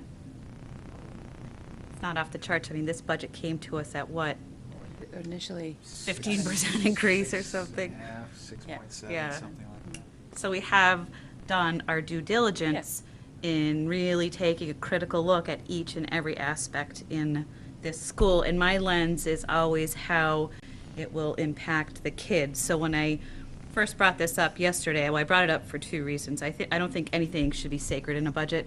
I think everything is open for discussion, but anticipating budget committee concerns and questions and taxpayers' concerns and questions, but I do think raises are tied to student achievement beyond the retention and attraction of good, competent personnel, but just your morale as an employee and feeling valued, and that in itself, you work harder, more efficient for the kids, and that ultimately has a great benefit for our students here. So I'm sticking with that. Very well said. Because I'm always trying to think, how does it directly link to kids? You know, like how do we? It's a hard sell, though. It's going to be a hard sell. Raises are a hard sell right now. It is a hard sell. But again, when you consider that we're presenting a 2% increase, and we have contracted a 3% increase for the majority of this, the staff, to come in 2%, at a 2% total increases means that we did a lot of work to get there. We don't keep like turnover figures, do we? Well, we have in the past. We feel it. We- We feel it. Just to be able to show, We feel it. you know what I mean? Like being able to show as a result of the low pay scale, and like you guys tried to explain the other day, I mean, it's hard to illustrate when you have that high turnover, the extra training, which equates to money, which equates to time, which, it all adds up. But if we could somehow show that there was some correlation between our turnover rate and is it higher than other area districts? I don't know. I mean, It's tough to practice that exit. Yeah. well, yeah, Well, definitely. even in their letters of resignation, the highest, sorry. It's hard, I guess. Yeah, and I mean, I know that we've had that kind of information in the past that, last year's, here's the 7 people that left the district, and here are the reasons, and, Okay. there have been, I remember when I first came on the board, most of the reasons were people were moving away, far away, not, they were moving to other parts of the country. But I'll tell you, the last few years, I can think of, I know high school because that's where my kids are. I can think of the high school teachers, the Spanish teacher, the math teachers, and they're all leaving. They're going a couple of districts over to make much more money. So, But that's, and that's. but those are teacher contracts, and we're talking about administration. No, and so I forth. know. But I think when we talk about negotiations for Well, teachers, we're going to have to be having that same conversation of value, Well, all of our scales are, Right. they're lower than, Oh, absolutely, yes. and the same theory applies Right, to right. whatever Generalize from one side. group of people you're talking about. Do you think we could pay what Exeter pays in our system? Do you think we could ever afford that kind of salaries? That's the thing. No, I No. don't think we could, but No, we I'm just saying, couldn't. we have an But- obligation to try and at least But you- move these teachers that are so dedicated forward and upward. I mean, we're not in Exeter. We don't have the same tax base. We don't have the same No. industry. We can't even compare ourselves. As Oyster River, we don't have that tax base. So it's the tax base, and and whatever you add, whether it's 1%, 2%, or 3%, is going to increase the taxes. Don't care what you say, it's going to increase the taxes. Right. Oh, I know But what- the thing to keep in mind though, that, we'll never be at that same level.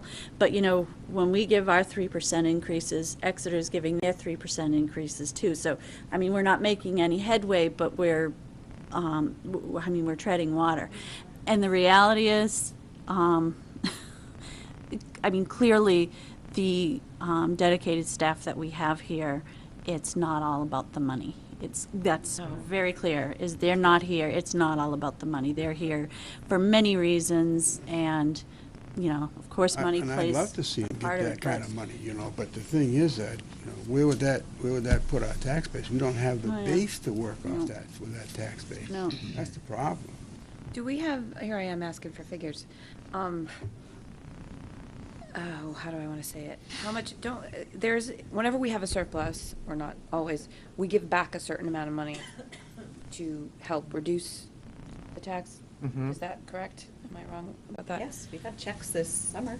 So do we have numbers on how much, like, to show that we have a history of trying to give back Yeah. to the Yeah, town? How? Well, you I have, could ask. yeah. I Yeah. don't have that, but I could find No, out. I mean, No, but although do keep in mind, though, that when we know that we have a surplus, you know, first of all, we have our trust funds that get some of that Sure. surplus. And then we have been, you know, targeting different areas with that surplus to spend on, you know, different projects and things that come up that we didn't budget for, but seeing how we have the surplus, let's tackle that I'm not project. trying to say we So- should spend all of it. I just want to show that we have in good faith tried to give back to the town. I would say the best example of that would be the elevator money. You know, Right, you right, know. sure. And it's funny, again, I mean, so how am I, what am I, at 7 years on the board? I don't know. I remember when I first started, the budget committee at that time, they were the ones that really pushed those, our funds, our trust funds.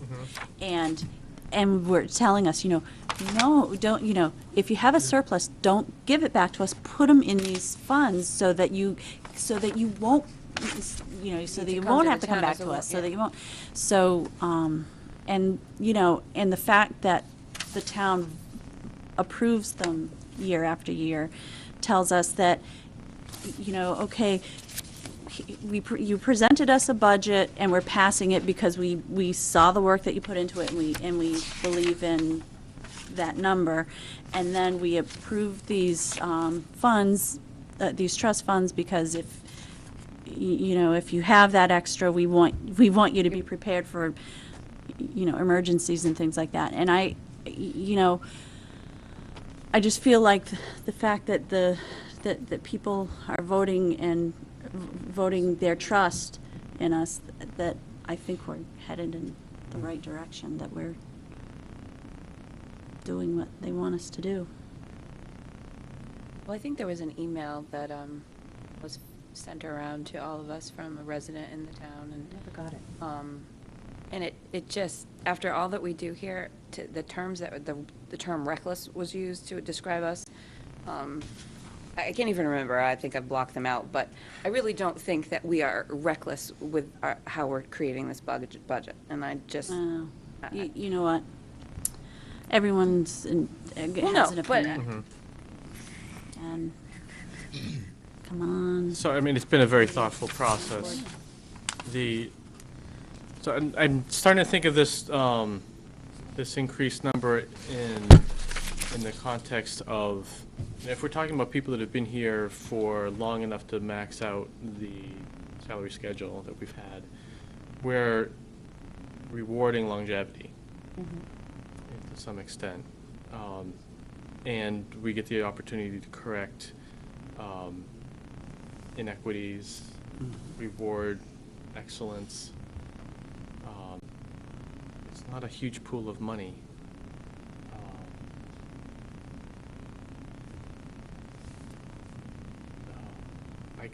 I'm feeling I'm ready to support 3%.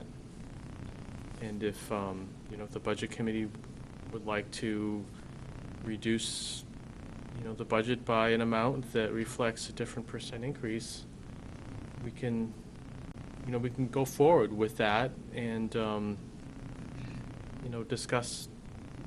We're going to vote on this tonight, aren't we? Yeah.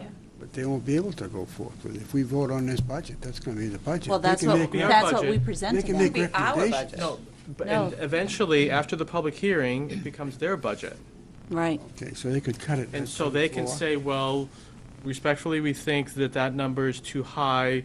Let's reduce it by $46,000 or what have you, and propose that, have that number be the number that's presented at the deliberative session. I don't like it. I think we should make a decision here. Well, And I'm not saying that we're Yeah. making a set us- decision. Set ourselves up, that's what I'm saying. No, we are saying we You- want to move forward with it. So you're saying 3%, we're setting ourselves up I think so. for Yeah. them to, I mean, I'd love to give them 3%, but, I'm sorry, I can't support 3%. is there a number you can't support? I'd support 1%. At that point. But I'm only one vote out of 5, so 2%? 2.5. 2.5. 1.5. 1.5. Come on, Chad.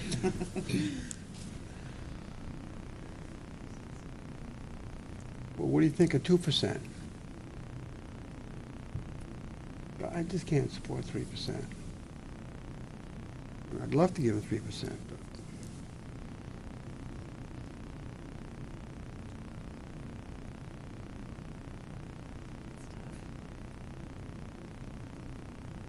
2% brings us probably down to 1.978 increase or something, Wow. I'm At guessing. this time of night, you're, I'm being a little sarcastic, not doing math.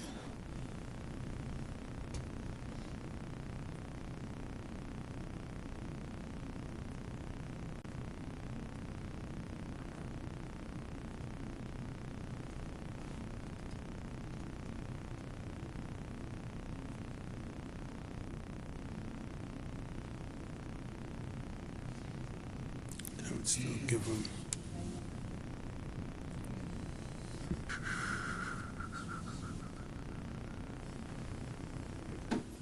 You're saying 2% for both the Yes. groups of employees, if you will? That'd be a raise about 32,000 total. won't it decrease it by about 15? Goes from 30 to 30, so it's about $15,000.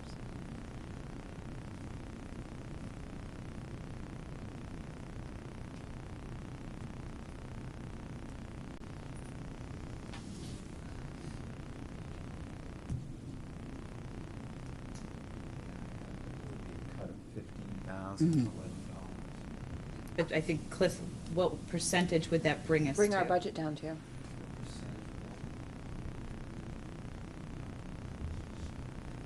I mean, it's But it's an semantics at interesting- that point. Right. but-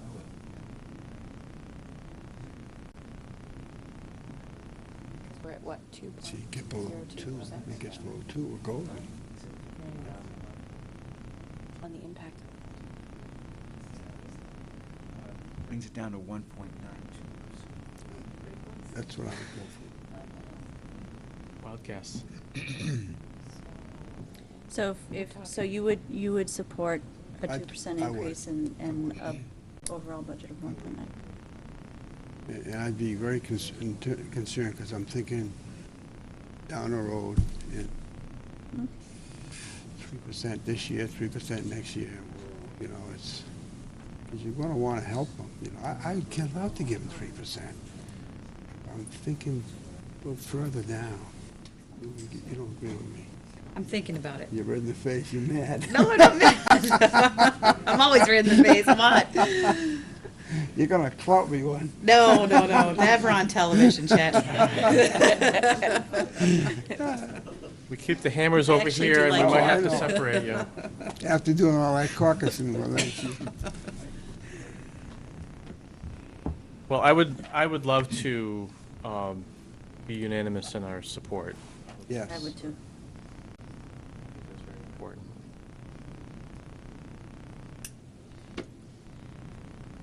You know, I knowing that maybe there's other, possibilities, we talked about spot bonuses and things like that, where if we have the ability to do so, and with surplus and things like that, I would,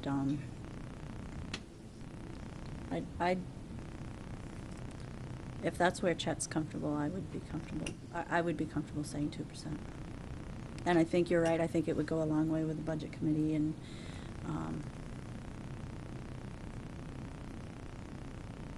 I still think your point that we already made some really difficult, I mean, we cut, yeah, I know. I mean, Yeah. Tough, it's tough. And unfortunately, we have to sell our budget as a package, you know, it's like, we have to accept. Right, which is why I was curious in what the Right. final percent number was, And because. that's psychologically, what- below 2 Is it? is a better sell than Mhm. slightly above 2. Yeah. Well, wait a second. No. However, I'm on the Face. fence. No, I'm hot. Here I just did this whole morale thing. Now I'm like, okay, only 2. I would be comfortable 2. I was at 0 last meeting, so I've come up. Same here. I'm the one who brought it up. I'm comfortable there as well. Oh, I mean, I'd rather be, Look at how quickly they fold, my God. I mean, comfortable is a relative term. You know, I think I've spoken my piece on it. And I think they've done a great job, you know, so far, and I can't wait what they're gonna do for us in the future. It's just, If they're still here. oh, they'll be here. He's not going anywhere.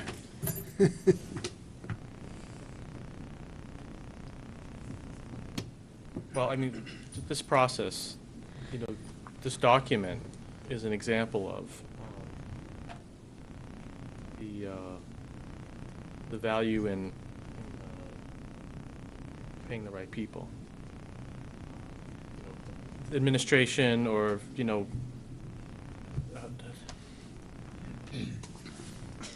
it's late, I won't babble. But, what do you think, Kelly? I know you're waiting for me, aren't you?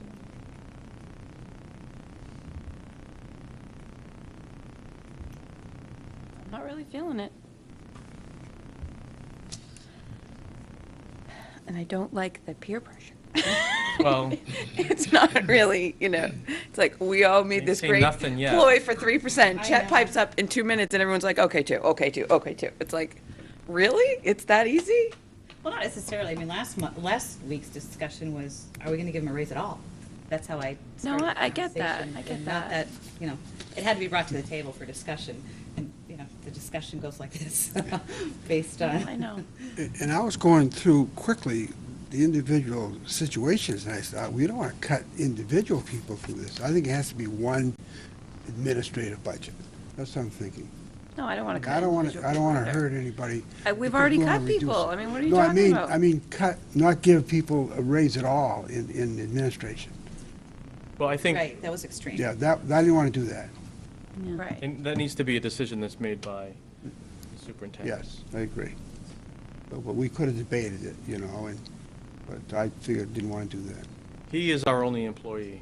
Yep. When it comes down to it. It's $15,000, people.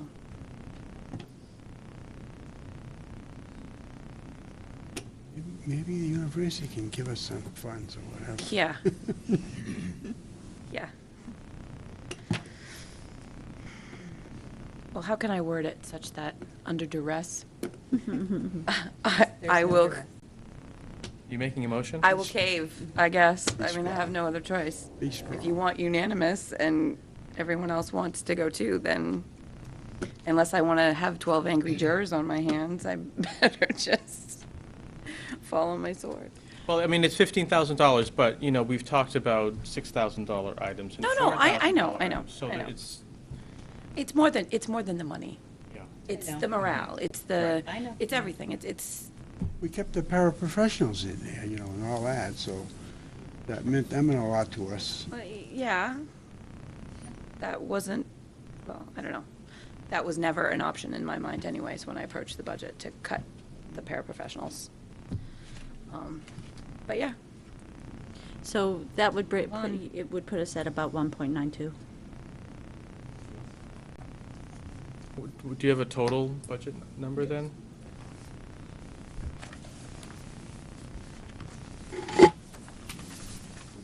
$14,585,402.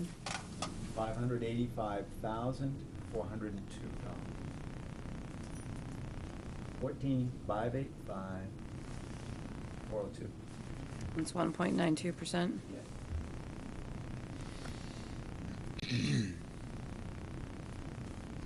Would anyone like to make a motion?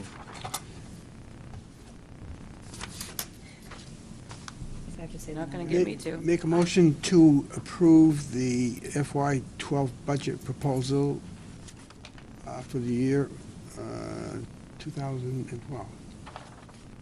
2011, 2012. For the- For the amount of $14,585,402. I'll second that. Any further discussion? I would like to thank you all. This has been hard. Yes, it has. It hurts. Okay, all those in favor signify by saying aye. I Aye. Opposed? Thanks again. Is there a motion to adjourn? So moved. Second. All those in favor signify by saying aye. Aye. Thanks.